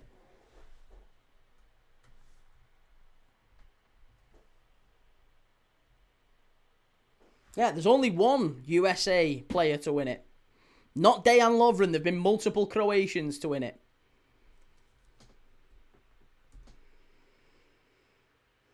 Didn't Leicester City have a Japanese guy? Yeah, Okazaki was one who won it. Many left. So you've got 1, 2, 3, 4. 4 left to get. 4 left to get. 2 of them are goalkeepers. So far, you've got Riyad Mahrez, Algeria. You've got Dimitar Berbatov, Bulgaria. You've got Claudio Bravo, Chile. You've got Antonio Valencia, Ecuador. You've got Mo Salah, Egypt. You've got Kostas Tsimikas, Greece. You've got Naby Keita, Guinea. You've got Dominic Szoboszlai, Hungary. You've got Ida Good Johnson, Iceland. You've got Dwight York, Trinidad and Tobago. You've got Park Ji-sung, South Korea. You've got Christopher Ray of Arsenal, who was Liberian. You've got Igor Stepanovs, who was Latvian, again, another Arsenal title winner. Chicharito, Javier Hernandez, the little P with Man United, the only Mexican to win a Premier League title. Thomas Kuczak, Polish. Sadio Mane, Senegalese. Not Egyptian, Senegalese. Zach Steffen, Donny, good answer. Zach Steffen is the only US goalkeeper to win one. Did Adebayor win the league? No. Brahim Diaz won it with City. Good answer. Brahim Diaz is right. Moroccan won it with City. Not Sanchez, not Petr Cech, no. Not Emmanuel Adebayor. There is 2 left to get. One of them was another backup goalkeeper for Manchester City. And another one played for the Man United treble-winning squad. Should get these 2. Santa Cruz, no. Pantilimon, it's Luke. There you go. Costel Pantilimon, massive Romanian goalkeeper. He is in there. Swifty, I thought Brahim Diaz was Spanish. No, Moroccan. He was in the AFCON final, mate. Yeah, so you've got Costel Pantilimon. There's still one left to get who was in the treble-winning squad for Manchester United. Quinton Fortune, there you go. What a brew. Well done. Good answer. So there you go. They are the only 20 players who have won a Premier League title, or at least have got a Premier League winners medal. And they are the only people from their nation to have done so. Zach Steffen of the USA, Sadio Mane of Senegal, Costil Pantilimon of Romania, Thomas Kuchak of Poland, Chicharito of Mexico, Brahim Diaz of Morocco, Igor Stepanovs of Latvia, Christopher Ray of Liberia, Park Ji-sung of South Korea, Dwight York of Trinidad and Tobago, Heidegger Johnson of Iceland, Soboslai of Hungary, Naby Keita of Guinea, Kostas Tsimikas of Greece, Salah from Egypt, Antonio Valencia of Ecuador, Claudio Bravo of Chile, Dimitar Berbatov of Bulgaria, and Riyad Mahrez of Algeria. They are the 20.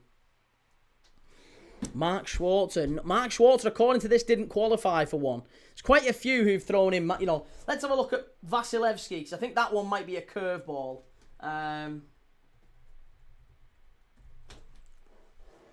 Marcin Vasilevsky.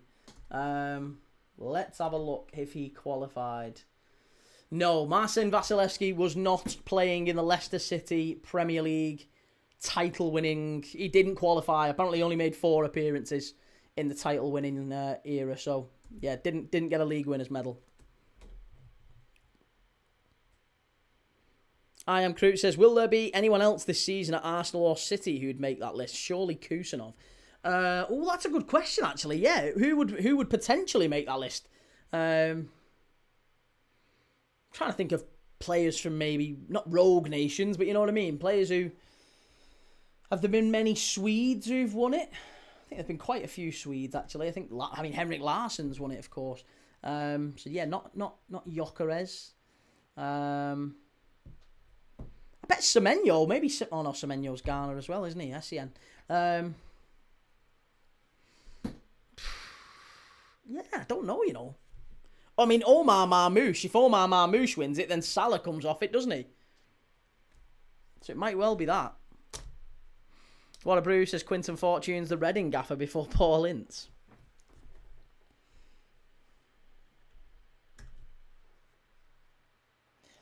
Sumora says fun quiz. Well done, lads. Thank you. Really appreciate that. And yeah, if you enjoyed it, if you like these quizzes, make sure you hit the like button. There'll be another one on tomorrow's show. Which is Real Madrid against Benfica. 1-0 down from the first leg, Benfica. But still, that 4-2 win over Madrid not that long ago will still be fresh in the mind. And you would imagine that Real Madrid will be nervy, especially after losing to Osasuna. But it'll also be a really weird, charged atmosphere. And I'm kind of intrigued to see just how both sides approach tomorrow's game. Because, obviously, you can't ignore the Vinicius Prestiani racism storm. You can't ignore it. It probably will be talked about at length. Obviously, Prestiani's suspended. He can't play tomorrow. Mourinho is in the stands. He won't be in the technical area. So, yeah, I mean, look, it's going to be a really weird night tomorrow, but I think it will be a good one in terms of the game. I think we'll see a better game maybe than the one we're watching here, where it's 0-0 at the San Siro. Inter Milan 3-1 down against Bodo Glimt from the first leg and desperately needing 2 goals. It's Luke says, does watching games without comms affect your enjoyment of the game? Not really, no. No, I wouldn't even say not really, just not at all. No. I've never really... If I'm being honest, I kind of rely on you guys in the chat to tell me what the commentators are saying and if there's anything in the... Maybe the atmosphere that stands out, or maybe if... Like, there's quite a few times where... So, perfect example, in the North London derby, Spurs and Arsenal, when there was that technical issue, do you remember, where the referees couldn't... The linesman and the ref couldn't communicate? There was some sort of technical issue with the mics. I was like, what's going on here? Why has there been such a delay? And then people were saying in the chat, oh, it's because, yeah, some sort of technical issue. Swifty, I won't watch it. I watch football to get away from politics. Yeah, it is escapism, isn't it, football? Let's be honest. It's so... Oh, just frustrating that we're talking about yet another racism storm again. Gamer Guru says Madrid will be out for blood. Will they get it? Raul says, would you rather Arsenal or City win the league and why? I would rather City win it because they play better football, in my opinion. That is it. Many people misconstrue that as, oh, you hate Arsenal. I really don't. I have no issue with Arsenal, no issue with the club, no issue with the fans. I actually quite liked Arsenal growing up because they stopped United winning titles. And as a Liverpool fan, I had no club I hate more than Man United. So if you stopped United winning titles, I quite liked you. He was all right. I had a lot of respect for Arsene Wenger's Arsenal side. They were always good to watch. And, yeah, played football the right way and they was very successful. So, yeah, I've no problem with Arsenal. And I would rather, personally, I would much rather City win it just because I think the way that Arteta plays the game is not how I like it. It's not what I want a Premier League champion to be. But each to their own. Everybody has their own opinion on what they like and don't like in football, and you can appreciate different things, and that's fine. Raul says, wouldn't you want Arsenal to win due to City stopping Liverpool in the Pep Klopp era? No. City were better than us. Listen, over a 38-game season, the best team always wins. Always. We can whinge and we can cry about reffing decisions, and we did have some really, really bad decisions go against us in those title races. You know, the Rodri handball and the Odegaard handball and the... We can talk for days that, you know, there was loads of issues where Liverpool didn't win a title and you look back at, you know, Doku stood in McAllister in the chest. There's loads of times where that happened and it was frustrating. But actually, I'm not really that bitter about it because I look back and think they were a great side, City. We were a great side, and it's probably the best Liverpool side I've ever seen. And they were still better than us. So no, and they've not been found guilty of anything. Whatever people whinge about, they've not been found guilty of anything. And even if they are found guilty of anything, all that is a reflection on the owners. It's not a reflection of Pep. It's not a reflection of the players. Players and the fans don't deserve it. They didn't cheat, did they? So no, I don't hold any ill will to Manchester City for that reason. If anything, you've just got to recognise they were a good side.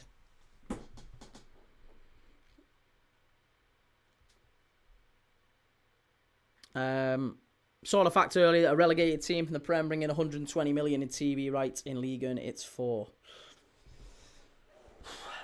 Gamer Guru says, secret City fan, he's lying, he loads us. Newcastle 2, Karabag 1, they're back in it. They are back in it, Karabag. Duran scored, which means that they are now only 6 goals behind Newcastle. It's back to 8-2 on aggregate.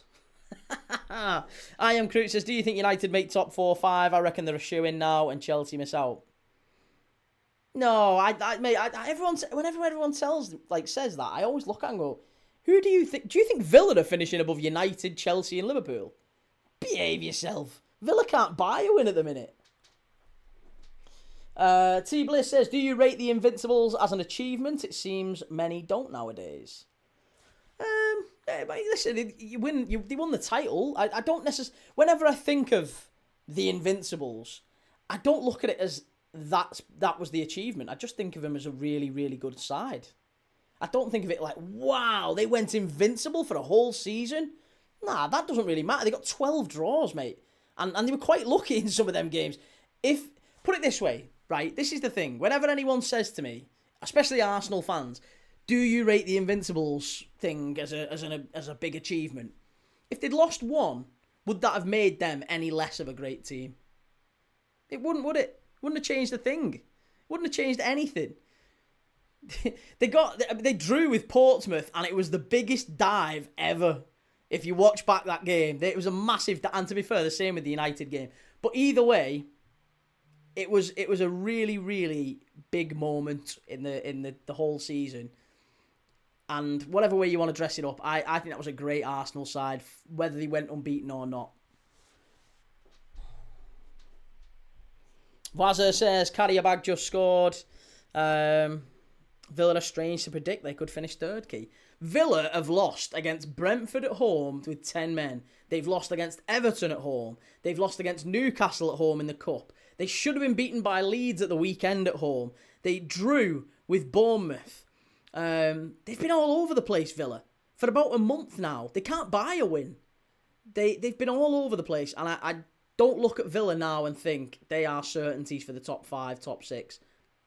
If anything, I think if there's a team who are most nailed on to finish 6th, it's Villa. Especially as the season's going on. Gamer Guru says, always use the draws to play down a big achievement. It's just not, it's not achievement. It's not, the draws are not the achievement and the draws are not a criticism. Like I said, the real question in there is, if it had been 26 wins, 11 draws, 1 defeat, would people seriously look back? Oh, timer. Cheers, man. I don't know why I've not put the timer on. Apologies. If people looked back on that and it was, if it was 26 wins, 11 draws, 1 defeat, would anyone really look back and think, yeah, they were a bit of an average side, that Arsenal one, weren't they? Would they balls? Everyone would still say that was maybe the best Arsenal side we've ever seen. Probably is the best Arsenal side we've ever seen, even compared to now. I think the Invincible side had wiped the floor with them. I am Knutsen says in 18-19, if Liverpool had beaten City, they'd have been Centurions, Invincibles, and Prem Champions League winners. Yeah, but they didn't exactly. That's true. Yeah, as much as I will disagree with Big in CEO on some things, I think for that thing, it's right. Yeah, you can't. You can't argue with it. We didn't do it. Do you think other teams had to wait for Fergie to retire to compete better? No, Mourinho won back-to-back while Fergie was around. Ryan says, I don't want to be an XG merchant, but Villa were getting very lucky with low-chance long shots. Oh, Akanji. Akanji's been massively caught there and his eye's bleeding. Whew. 3-0 to Southampton now. Do you think Preston will ever get in the Prem and how long will they last? The more I've watched... We watched Preston on Friday against Blackburn. I thought they were dreadful. I thought they should have gone to Ewood Park and really gone for Rovers. But they've been done home and away now. They got beat by Rovers at Deepdale in the derby. They got beat again at Ewood Park the other day. I just feel like Preston, under Heckingbottom, they lack a little bit of a something to get them over the line in big moments when they need to. Decent team. I think Dobbin's a decent player. They've got good players. I just don't think Preston make it. They might make the playoffs, but I don't think they'll... I can't be confident they make the Prem. Chance! Oh, great defending again at the back post from Bodo. Fratesi knocking it across the face of goal. Thuram's waiting at the back stick to tap it in. And it's unbelievable defending to knock it over the bar. Fergie still came out on top on every challenge presented, though. Not quite. No, not quite. I don't think he ever came out on top. Because you're only ever as good as your last season. And for 2 seasons running, Chelsea had him running scared. But Fergie, listen, no one's arguing. Fergie's a brilliant manager. Had maybe the best ever sides I've ever seen in the Premier League. Mr. Sharpovich says, evening, Mr. Thomas. What's your unbiased opinion on Fergie's overall career? And does he bear some responsibility for the United demise since he left Manchester? Yes, he does. Of course he does. Because when he signed in his last year, it's known this, by the way, it's kind of undisputed fact that Alex Ferguson knew that he was retiring 1 or 2 years in advance of actually retiring, and said to Manchester United, listen, City had just taken the title off him with the Aguero moment, and it was then looked at and gone, you need to go and sign me players ready now to win the league. I want players who are going to absolutely kill it for me, who are going to go and win me a Premier League title. And obviously that's when he went out and he signed Robin van Persie.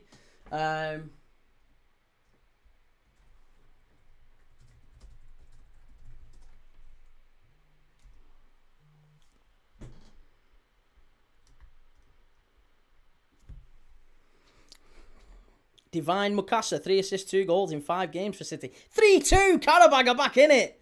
Oh my goodness me. Into with the ball in, header, clear it away. Chance, claim for handball, you're not getting it. DeMarco. Header, and it's gone behind. It's going to be a free kick to Bodo in the box.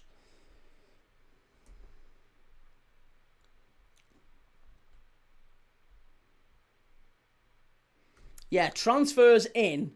They signed Robin van Persie and Shinji Kagawa. They were the big money signings for United that season. Fergie was a manager, not an owner. What happens after he leaves ain't his problem. The next manager ruined the squad he was given. I think David Moyes that season had the same sort of problem that Arne Slot is having right now with Liverpool. He had a load of aging players and he was given the job of the board to try and transition them out. Let's move these players out. Let's bring some young players in and try and build again for like 1, 2, 3 years from now. That's such a difficult task as a manager because you're trying to do it while you've got fans saying, yeah, but we're title winners. And you're not title winners anymore. You've sold a load of players. It's not the same. Rio Ferdinand's gone to QPR. You've got a load of different players in there now. Samira says, if Arsenal don't win the league, do you think it's the biggest bottle job in the Prem? I would say so, yeah. I would say so. Moyes, F, should have leaned on the experience already there. I mean, I also think Moyes was kind of let down by the United board. They were very, very close to getting Fabregas and Bale. They were the 2 signings that he was pushing for, Fabregas and Bale. And they ended up with Fellaini and... Who else did they get that summer? They got players who nowhere near that level anyway. David Gill leaving it the same. Yeah, David Gill, of course, yeah. 3-2 rebound went in. David Moyes says 3-1 Newcastle. Karabag missed the pen as well. Bloody hell. I think it was just Fellaini. Mata halfway through. Mata was brilliant. Liam says, in your opinion, did Arsenal bottle the league in 23-24? I don't know, mate. I'll be honest, I'm trying to not make the whole thing about Arsenal. It feels like all we've done is talk about pissing Arsenal for the last 20 minutes. Inter Milan, Bodo, Glimt is what we're watching. It's been a pretty poor watch, but mainly because I'm excited for Bodo Glimt. I want Bodo Glimt to make it through. Where do you think Elliot Anderson and Wharton move to in the summer?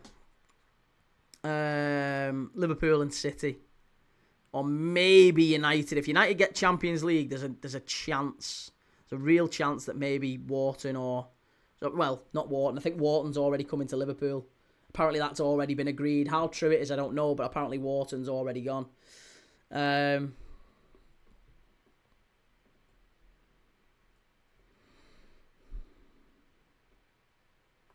Right, there you go. We've just got rid of Big In CEO, mate. Let's move him on because he's just being rude to nice people in the chat. Bodo Glimt, strike. Oh my God, they've scored! It's Jans Petter Hauger. Surely that counts. What's going on? Why? What's the kickoff for? Surely that counts. What a goal!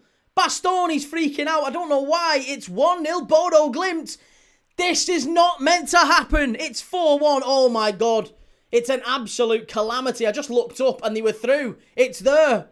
It's an absolute shocker from Akanji. Akanji who's got a cut on his head. I wonder if there's a possible concussion here. Because Akanji has just done a disastrous moment. He's tried to do a Cruyff turn and passed it back. He's just given it off. Bodo Glimt 1-on-1. Good save from Sommer. And then a tap in from Jans Petter Hauger. It's 1-0. Bodo Glimt. Bodo Glimt might be going through to the quarters. Oh! Unbelievable stuff. Bodo Glimt 4-1 up. We all said the first goal would be important tonight. Now, Inter have to score 3. They've got to come out now. This game is about to get really interesting because if Inter can go out now and get 3, it'll probably open up a lot of... well, they've got to get 3, we know that. But it'll open up so many chances for Bodo on the counter. They can't just commit a little bit. You know, when they needed 2, it was all right because they could take the time with it a little bit. But now, 3 goals required. You've got half an hour to get them as well. You've got to go gung-ho now. It's all out attack mode, isn't it, for Inter Milan? What a team Bodo are. Unreal underdog story. Absolutely brilliant stuff. You love to see it. They've got to go gung-ho, says for duck's sake. True. Andy says last 16. Well, yeah, last 16, but if Bodo do get through, and I think they will, that was hence the reason for the yellow lighting behind me was to support Bodo. If they do get through, they've got either Sporting Lisbon or Manchester City in the next round. Inter in the box, strike! Oh, just wide. Thuram, it was just ahead of him. Oh, Esposito with the strike and it's just gone wide. Game started to come alive second half here. All of a sudden we've got a game on our hands. Here we go. Go Bodo, says Mornmeister. Yeah, Lautaro Martinez not even in the team for this one. Is he suspended or injured? I thought he was playing tonight. Or I thought he would be playing tonight, but obviously I saw the team sheet. I just thought he would be maybe amongst the subs. Harry says this would be amazing. And Savage says downfall of Italian teams needs to be studied. I mean, Inter were in the final last year. It's not that much of a downfall. Yeah, they were in the final last year. 3-2 Hull City. Both Man City and Sporting are winnable for Bodo Glimt. Well, they've already beat City once. And they battered City, didn't they? They've already won away at Atletico Madrid. They got to the semi-final of the Europa League last year. Narrowly lost to Spurs. Maybe, this is why I always say, people give me stick for watching the Norwegian League or the Danish League and stuff like that. There's some fantastic teams in these leagues. Midtjylland are one of the best teams. Oh my God, they're in again! Strike! Oh, nearly 2-0 Bodo. Yeah, people go mad when it's the international break and all the big watch-along channels, all the big football content creators are posting like fake football transfer rumours because they've got to try and find some way to stay relevant and keep the news going in and keep the daily videos going. So they're posting stuff that's like, could Adam Wharton join Doncaster Rovers? Like stuff like that. Could Rivaldo come out of retirement and join Newquay Town? It's all that sort of stuff. Whereas at least we watch actual games going on. Midtjylland against friggin' Odense. Or we watch Bodo Glimt against Molde in the Elite Syrian. Big up the Donny lads. Vic says, who would you want Liverpool to get next game? Well, we have got either Galatasaray or Atletico Madrid. Assuming Galatasaray beat Juve tomorrow, of course. Mr. Sharpovich, it's completely unethical to keep Akanji on this pitch. He looked beaten, didn't he? He looked really sort of... Yeah, maybe it was a head injury. I mean, it was a head injury because he cut his eye open, but maybe it was a bit of concussion. Inter have already made lots of changes. There are 3 changes. Fratese's gone off for Bonnie. Luis Enrique's gone off for Diouf. And Zielinski off for Sucic. So, first 3 changes in the game. 2-0 to Ipswich. Rasta says, I told you, Glimt for the win, K. You did, Rasta. You called it. Although, I will say this, Rasta. You did also say that Everton would beat United last night. You're rapidly losing your Oracle status, my friend. Andy Vale. Hey, Key, how's it going, Andy? Good to see you, mate. For duck's sake says, does Wharton get into the current Liverpool midfield or is he a bench warmer? Fucking hell. Mate, you'd get into the current Liverpool midfield. Alexis McAllister is all over the place. Bodo! Oh, my God. I tell you, Inter are pushing really high and they're leaving space in behind. Inter are going to get caught again. I'm telling you, they've got Inter right in the palm of their hands now, Bodo. This is just where they want them. This is just how they like to play. Inter have to come gung-ho. They have to go all-out attack. And Bodo are just going to pick them off on the counter. It's unbelievable stuff.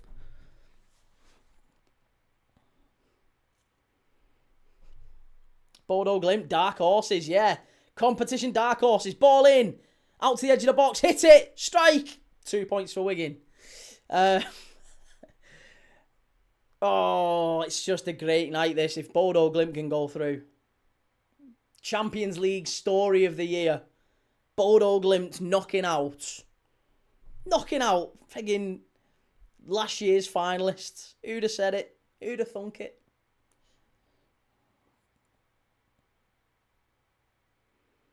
Over to the left-hand side. Here's DeMarco.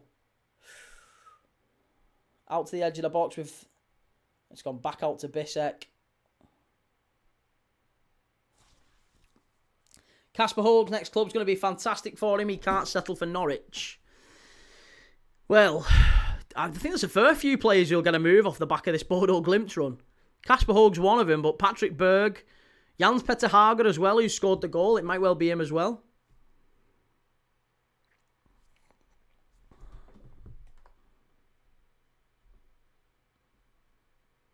Header, strike off the line from Bodo.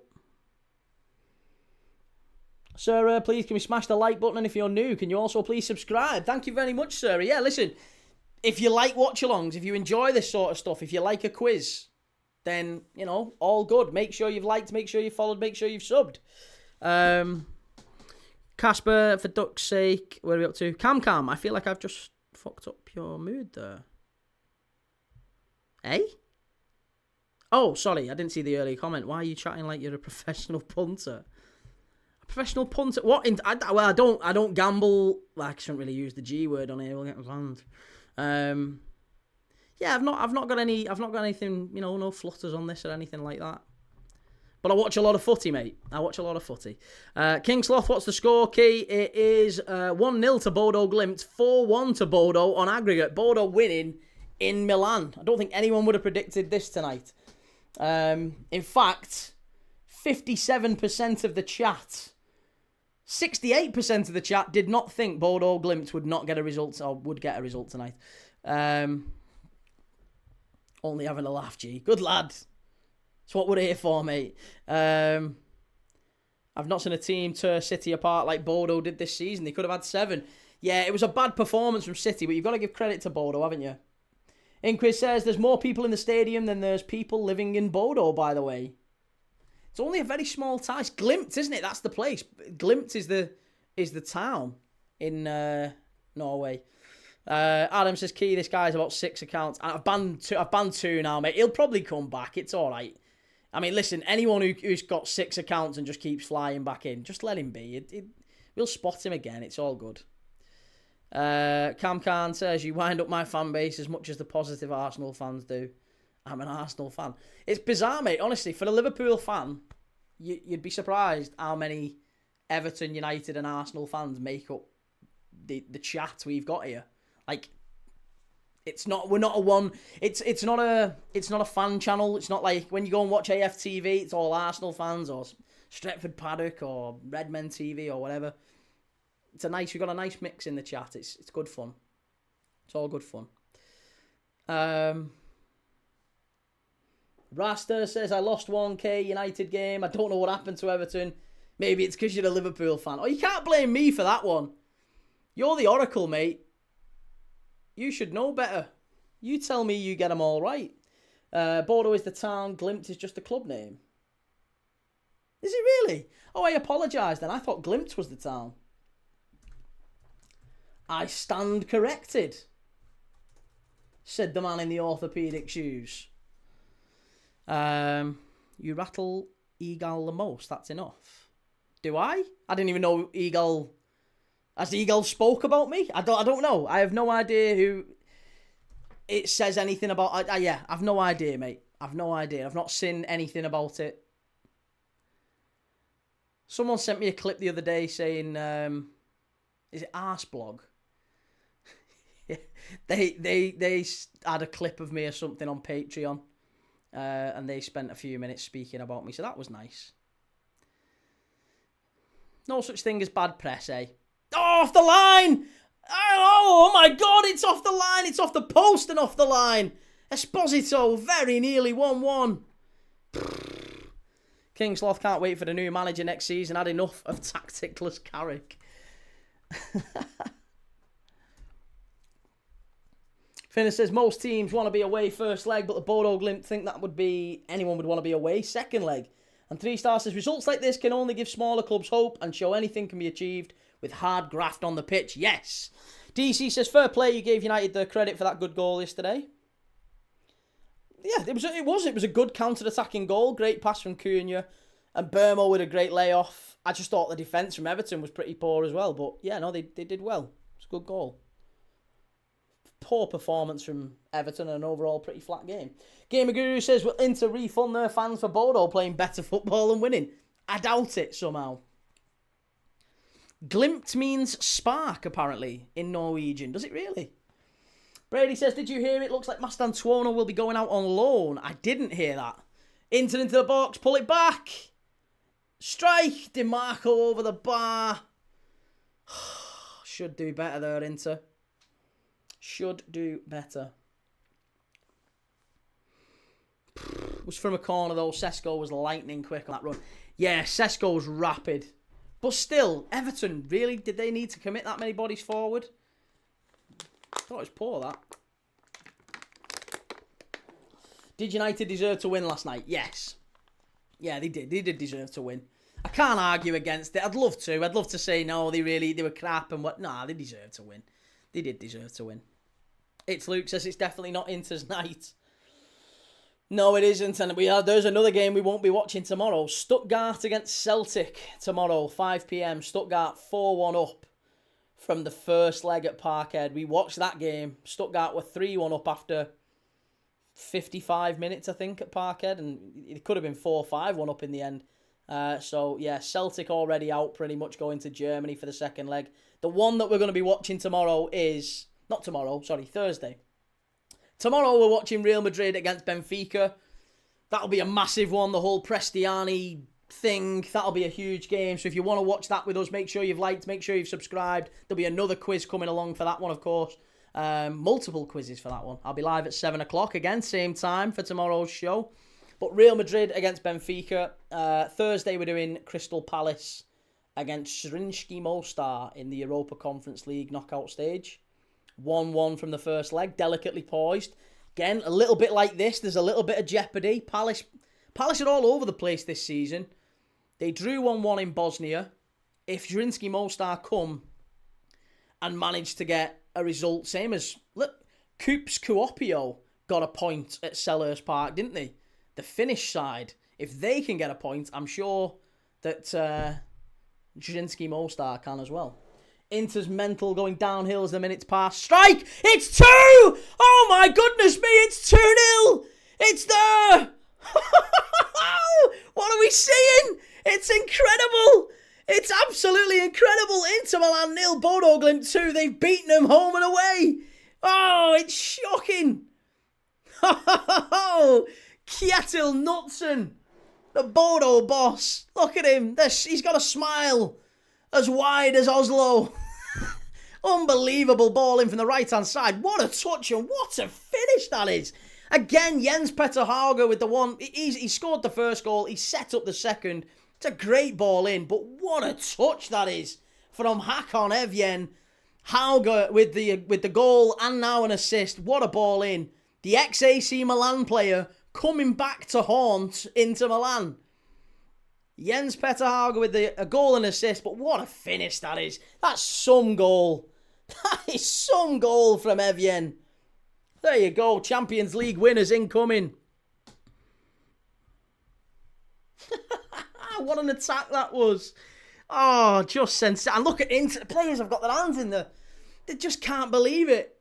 It's just such a good goal. It's a great first touch with the left foot and then smashes it across Jan Sommer with his right on the volley. It's so good. It's so good that. Inter Milan 0, Bodo 2. This is another coupon buster for anyone who has had a little cheeky one tonight. This is another coupon buster. I think everyone would have gone for Inter to win. But Inter 0, Bodo 2. And I think this one could be the end of Inter's run in the Champions League. Do you reckon the Palace form is to do with the manager saying he's leaving? Yes. No buys in January. Well, they got Jorgen Strand Larsen. They did get a buy, but I mean they had to sell KE. Would you say that's game over? I would, yeah. Listen, I could see Inter maybe getting one, maybe even two, maybe even three at an absolute push. They've already hit the post. They've had one off the line. It's not that they've not created chances, but I can't see him scoring 4, which is what they need just to draw level. If anything, it's looking more likely that Bodo will get a third. Bodo look far more likely to go and get a third here. Harry says to phrase it in a way that won't get you banned, what the actual baby making. Yeah. Gamer Guru wouldn't be mad if Bodo won the Champions League. Love an underdog story and a fairy tale finish. You say that, though. You say that. But if Bodo were playing Arsenal in the final, which can't happen, by the way, because Arsenal are on the same side in the Champions League as Bodo. If Bodo are going to get through here, right? Bodo now play either City or Sporting. If Bodo beat Sporting, they could get Arsenal in the semis, I believe. They can't get Arsenal in a final, but they could play Arsenal over 2 legs in the semis. Far post, chance for Inter. Oh, should be, must be. Oh, massive deflection. Great block, actually. Do you know what? No, that's not a deflection. That is an unbelievable piece of defending. They're just throwing bodies at the Inter attackers. It's just an absolutely sensational block, that at the back. Oh, it's disgraceful, really. But Gunderson just putting his body on the line at the back for Bodo. Depends if Bodo is good at defending set pieces. And Kingslaw says Palace's squad is terrible. Yeah, it is. I do think Glasner's announcement that he's leaving at the end of the season, that's the reason that Palace have fallen off, because all the players know now they're playing for a guy who's not even that bothered. He's gone. He's going. Why would you listen to a guy who's not even invested in the team for next season, really? Connor says fair play, Bodo playing their hearts out. Is that 2-1? Is that 2-1? Is it 2-1? Has that gone in? It is, yeah. Is there going to be a check? I think it might have just crossed the line. It looked like it got cleared up. There is a check, though. I think it might have alerted the watch, but I think it's 2-1 here. 5-2, might be back on. Ball whipped in as it gets headed on. Oh, I didn't think that went in. I mean, listen, the referee's watch has been alerted, but as its need towards goal by Bastoni, does that cross the line? That doesn't look like it does. Oh, I don't know about that. Does that cross the line? That looks like a malfunction. I think the keeper saves that. Listen, the watch has been alerted. Maybe I'm wrong. Inter Milan are back in. It's Inter Milan 1, Bodo Glimt 2. It's now 5-2 on aggregate. Inter still need another 3 goals in the next 13 minutes plus added on time. They need a goal every 4 minutes. It's going to have to be a hell of a finish to this game if Inter Milan are going to take it to extra time. Crazy. Way over, says Joe. I didn't think that looked over. Maybe I haven't seen the right angle. If the referee's watch goes, then it must be. Yeah, that's it. That's it. Here's DeMarco. Great ball in. Chance. Oh, good header. Cleared away.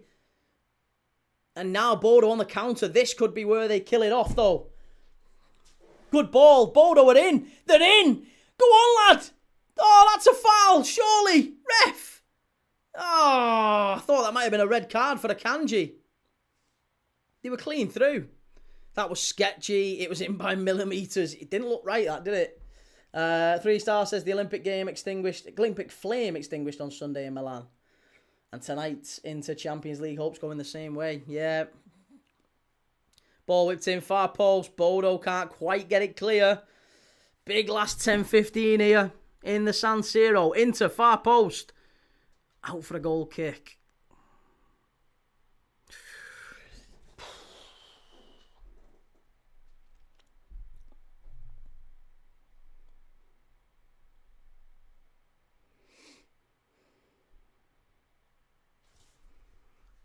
Oh, I can't believe it. I cannot believe it. I really thought we'd see Inter win tonight. Like, on the night.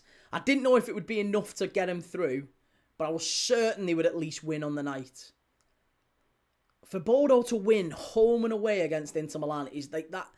That's unprecedented. That is unbelievable. And to beat City and to win away against Atletico in the same season. This is not a fluke. People need to start taking these teams seriously. There are outsiders in these leagues who can cause an upset. And I'm telling you, Bodo's one of them. But there's plenty of others as well. It's not just the odd one off. Let's have a look here. Is it over? Yeah, it is, isn't it? Oh, it's so tight, that. But it is. It is over the line from Bastoni. The referee's watch went. And it is there. It's over the line. 2-1 to Bodo still. 5-2 on aggregate. 11 minutes plus injury time. Still not over, says Joe. Still not over.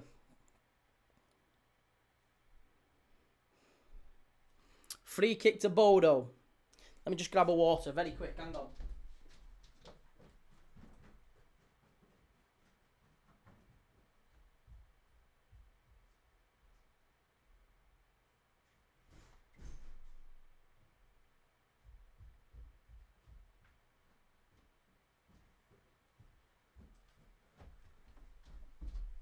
Okay, I'm back.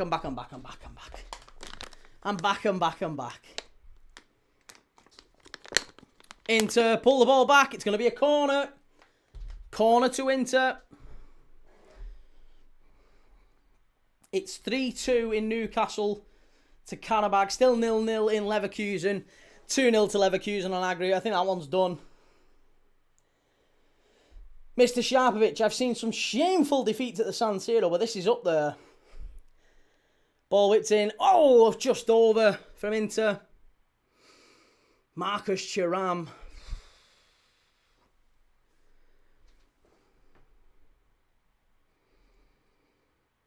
Bloody hell, Port Vale winning away at Northampton tonight.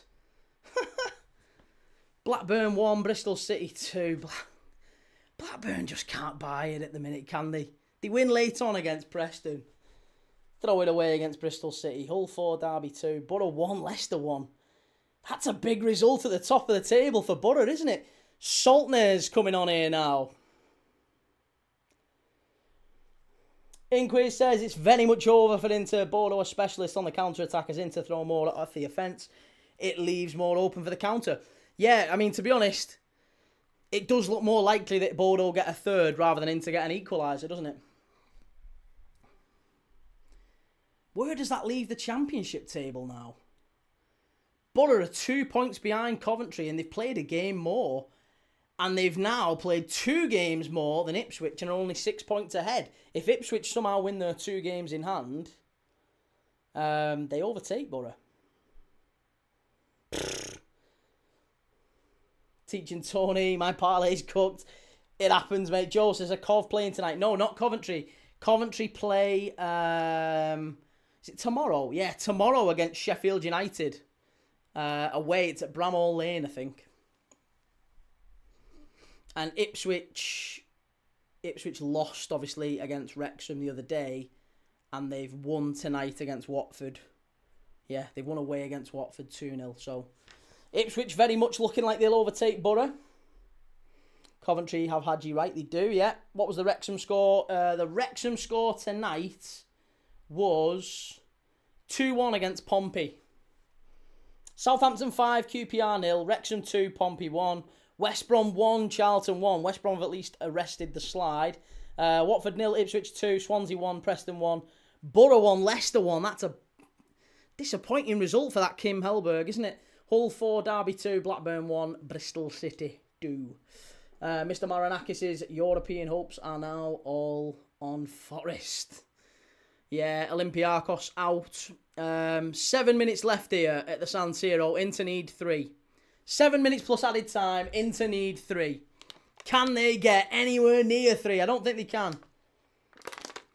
Mr. Sharpovic, the population of Bodo is 42,000 for perspective.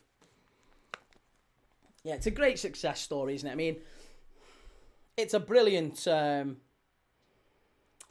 game, brilliant couple of performances from Bodo tonight and in the first leg. Header over the bar from Inter. Teaching Tony, smash the likes button. We're so close to 100. So close to 100. We broke 16,000 new subs today. Race to 20,000. I'm hoping we can break 20,000 by the end of March. That would be some turn up if we can do 20,000 by March. We did 5,500 new subs in January. We're on course for 4,000 new subs in Feb. Could break 20,000 as a whole by the end of March. That would be incredible. West Brom 1, Charlton 1. AC says, imagine the point Bodo would steal in the Premier League. It'd be interesting to see, honestly. This is, like, I think a European Super League, as so wrong as it was, it would have been very interesting, wouldn't it, if you could have had something like that take place. It's Luke says something about teams in yellow. Villarreal punched well above their weight for years too. Yeah. In fact, that's a good question. Name teams in yellow. And I mean yellow, not like yellow like Dortmund. Dortmund doesn't count, it's yellow and black. Yellow. Teams in yellow. Nantes. Villarreal, Bodo, Nantes. Who else plays in yellow? Give us some teams that play in yellow. I'm trying to think of teams like home kit, all yellow. Home teams that play in yellow. Not away kit, Sam Mackenzie. Because you could have Liverpool then. Dortmund does. You can't have Dortmund, you can't have Norwich. It's got to be the primary kit colour. Norwich have had greens as well. Norwich have had kits where it's been as much green as it has been yellow. Columbus Crew, yeah, Columbus Crew were. Although they were a bit yellow and black as well, weren't they? Ukraine. Young Boys, too much black. Young Boys, yeah, Young Boys is a little bit... I don't know, actually. No, Young Boys probably does count, doesn't it? Because they do have primarily yellow kits. They've got black shorts. So, yeah, you could probably have Young Boys. Yellow Liverpool is swaggy. Norwich. That shows that Barca is better than Inter. Someone's bitter that Inter went through last year. Lecce. That's a great answer, Luke. Yeah, Lecce, of course. Romania, of course. Rasta says the Oracle has spoken. K Glimt for the win. 4 minutes to go. Do we think there's an outside chance of another goal in this one? Just to rattle, just to give us a final surprise few minutes. Romania, yeah, Romania. Yellow and red, kind of, maybe, possibly. Outside chance. Good, great interception, that. Bodo now on the counter. It's 3-on-2. If they can get it right, here's Hager. He's slowing it down. He's not interested. He's doing what his manager wants there. Knutsen will be very happy with that. Slow it down. Take it into the corner. Joe, any English teams in yellow? Viking Dom says Lillestrøm in yellow, also from Norway. I thought Lillestrøm were white. Aren't they white primarily home kit? And yellow maybe away. What about Lens? Yeah, Racing Club Lens could be. Mamelodi Sundowns, that's yellow and green, isn't it? Yeah. That's the thing. I mean, it's not really a question because I didn't have the answers written down. I was just curious how many yellow teams with a primarily yellow kit can we all think of? But yeah, Sundowns, Torquay United, the Yellow Army, of course. Yeah, the LA Lakers, DC. Yeah, got to be football related. Is Torquay yellow? I think it is, isn't it? Pretty sure. Livingston, of course. Livy, the Lions, my Scottish side, Livy. Yeah, Livy would be one I would look at. Isn't the Wolves kit gold? Yeah. Fuck slowing it down. Keep flying forward, Bodo. Hey, you're not saying that when Mo Salah's on the ball, though, are you? Yeah, that's it, Mo. Well done. Great work keeping the ball there. You big hypocrite, you. Club America, yes. Do you know what? It's sad, because whenever I think of Club America, all I think of is... Chucho. Remember Chucho Benitez? Former Birmingham centre-forward, now sadly passed away. But yeah, he played for Club America, didn't he? Mr. Arsenal fan, Spanish team. Yeah, Villarreal. Lillestrøm looks pretty similar to Bodo. I thought Lillestrøm was white, the home kit, but I could be wrong. Watford, yeah, maybe Watford. Start from Norway as well. Halvard. I didn't know Start. Is that Viking are we talking about? Or is Start a completely separate team? I apologize. No, it is. It Start's different, isn't it? Oh, I'm ashamed to have even asked that question. Chucho Benitez. Elfsborg. Do you know what? You would imagine quite a lot of Scandinavian teams. Yellow. Yeah.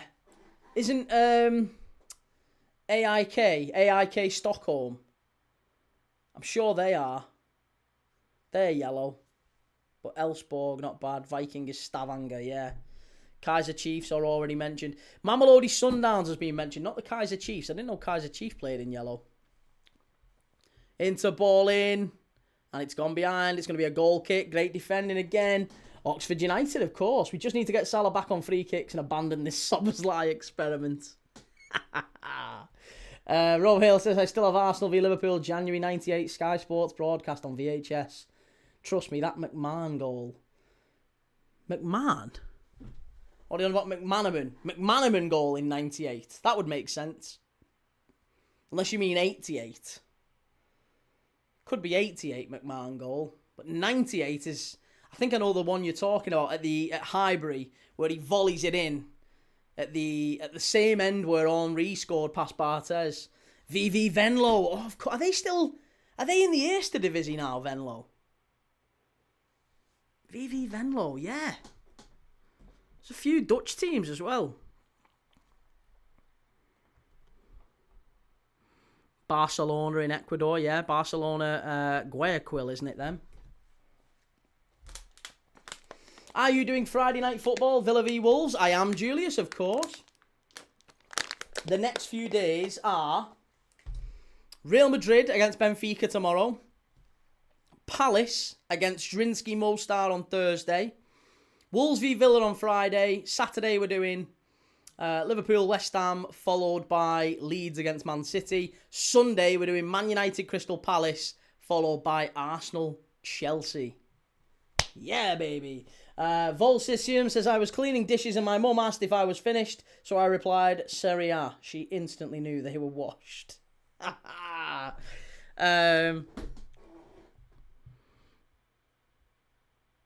The team that Eto signed for, but then they're bust now. Anzi Makachkala. There's only 2 minutes left here at the San Siro, and it's going to be a famous Bodo Glimt win. Bayer Leverkusen have qualified to the last round of 16. They probably will be the side that face Arsenal. There's still Dortmund to play against Atalanta tomorrow, but it's going to be between Bayer Leverkusen and Dortmund to see who Arsenal's next opponent is in the Champions League. It's going to be Dortmund or Leverkusen. Either way, they've got a German team in the next round. City have got Sporting Lisbon or... No, sorry, it's not City who've got Sporting Lisbon. City have got Bodo Glimt or the winners of Real Madrid Benfica tomorrow. So it could be Real Madrid, it could be Benfica, it could be Bodo Glimt. What a night that's going to be tomorrow. We can see who City might well get. Ryan says Newcastle through to the next round. They are indeed. 1 minute left to go here. Ref really giving Bodo a hard time as well. It's been some questionable calls from the ref. I agree. Yeah, absolutely agree with that in Quiz Gaming. Good to see you in the chat as well, mate. Death says enough. Real Madrid will win the Champions League. Mark J says Kashua Raysol. A Kashua Raysol yellow strip as well. I didn't know. Fair enough. It's Luke says, how is that part decided? I think there's another draw, but they've already decided the sides. Like, so there's teams who are on this side, there's teams who are on this side. So you've already got an idea of which two teams you're likely to face. So, for example, Liverpool, assuming Galatasaray, who are 5-2 up against Juventus, assuming Galatasaray go through tomorrow night, which I think they will, Liverpool will face either Galatasaray or Atletico Madrid. Atletico Madrid won tonight. They knocked Club Brugge out. So it's Atletico or Galatasaray will face Liverpool, and the other one will face Spurs. So Spurs and Liverpool can get the same one. It's full time in the San Siro. What a massive win for Bodo that is. Huge win. Historic win. Look at the congratulate. And to be fair, Cristian Chivu is nothing but not appreciative, but Look at that. That's fair play to Cristian Chivu, actually. Because in this moment, it must be a really dark moment as a manager to lose in such an embarrassing, shameful way where he might be sacked after this. I mean, he's top of the Serie A. They're favourites to win the Scudetto winter. But I'm sure this will ring. It will be a really big alarm bells in Serie A and Inter and Italy as a result of these two results. But Cristian Chivu is spending. He's not going on the pitch and reprimanding his players. He's not applauding the fans. He's speaking with the Bodo Glimt manager and having a real friendly discussion and saying, "Well done." It's quite a warm conversation between the two managers there. I'm not sure how I'd feel if I was an Inter fan, seeing my manager warmly embracing the opponent after being battered home and away. But still, in terms of sportsmanship, it's nice to see, isn't it? It's a nice thing, but I quite like that. Davey says, thank you, Bodo, for my 6k tonight. Tell Davey you've not won 6k on that. You've not won 6k on that, have you? You've won 6 grand, 6 bags. Well done, lad. Good lad. Marcel says Serie A should get 0 champions. Sports, not going to lie. I think Arsenal and City are on the same side. They are, yeah. Arsenal and City are on the same side, so they can't meet in the final, but they can and probably will, if we're being dead honest, meet, I think, in the semi-final in a 2-legged tie, assuming they keep going. Oracle has spoken key, AFC for the quadruple. Well, let's hope that one's the same as the Everton result from last night. It's Luke says, can you ask him to send us 20 quid?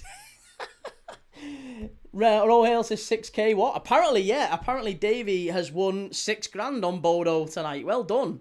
Love that. That's brilliant. Well done, mate. That's fantastic. I made up for you, mate. He's a really, really nice fella, Davey, as well. Long time member of the chat. Big Everton fan. Even though I'm a Liverpool fan, he doesn't hold it against me. And well done, mate. You've won 6k tonight. Good lad. I made up for you. Okay. Well, listen. It is the end of the show. Bodo Glimt doing a number on Inter Milan, winning 5-2. 5-2. I have to convince myself that's right. 5-2. An unbelievable performance over both legs and fully deserved to go through against Inter tonight. Great game, great goals, enjoyed it. Bodo Glimt now face either Sporting Lisbon or Manchester City in the next round. Very, very winnable ties, you'd have to say, after the way they played against City not that long ago. They beat City. It's going to be a really difficult one for whoever gets these. They won't fancy Bodo Glimt, I'm telling you. No one will fancy these, lads. Right. So, yeah, Bodo Glimt. I had an 8-team acca tonight with Bodo in it. Lovely. Well done, Davey. Good lad. What was the stake, out of interest? To win 6k? What was the stake? Good lad. Well, listen. Either way. Massive congratulations to Davey. I'll be live again tomorrow for Benfica against Real Madrid. Real Madrid Benfica 1-0 to 1-0 to Real Madrid from the first leg. Benfica won 4-2 against Madrid not that long ago, so it really is still in the balance. Real Madrid got beat by Osasuna at the weekend. So they're not exactly flying. Real Madrid are not unbeatable. They could absolutely get turned over by Benfica tomorrow. As much as people are saying the Real Madrid, they'll have a point to prove after Vinicius and the whole Prestiani saga. Prestiani not playing tomorrow, of course. Mourinho in the stands. Real Madrid will have a point to prove. But so will Benfica. They will want to make sure that this isn't remembered for a racism storm. They'll want to remember it as the night when they beat Real Madrid again. And I think they can do it. So listen, it's going to be interesting tomorrow. If you want to join me, make sure you've hit like, make sure you've subscribed. I will be live from 7 o'clock again for the build-up, for the lineups, for more quizzes. We do a quiz every night. We're live again every single day. We're live tomorrow, live Thursday, live Friday, and again for the Premier League this weekend. Have a lovely night, and I'll see you all tomorrow. Take it easy. Ta-la.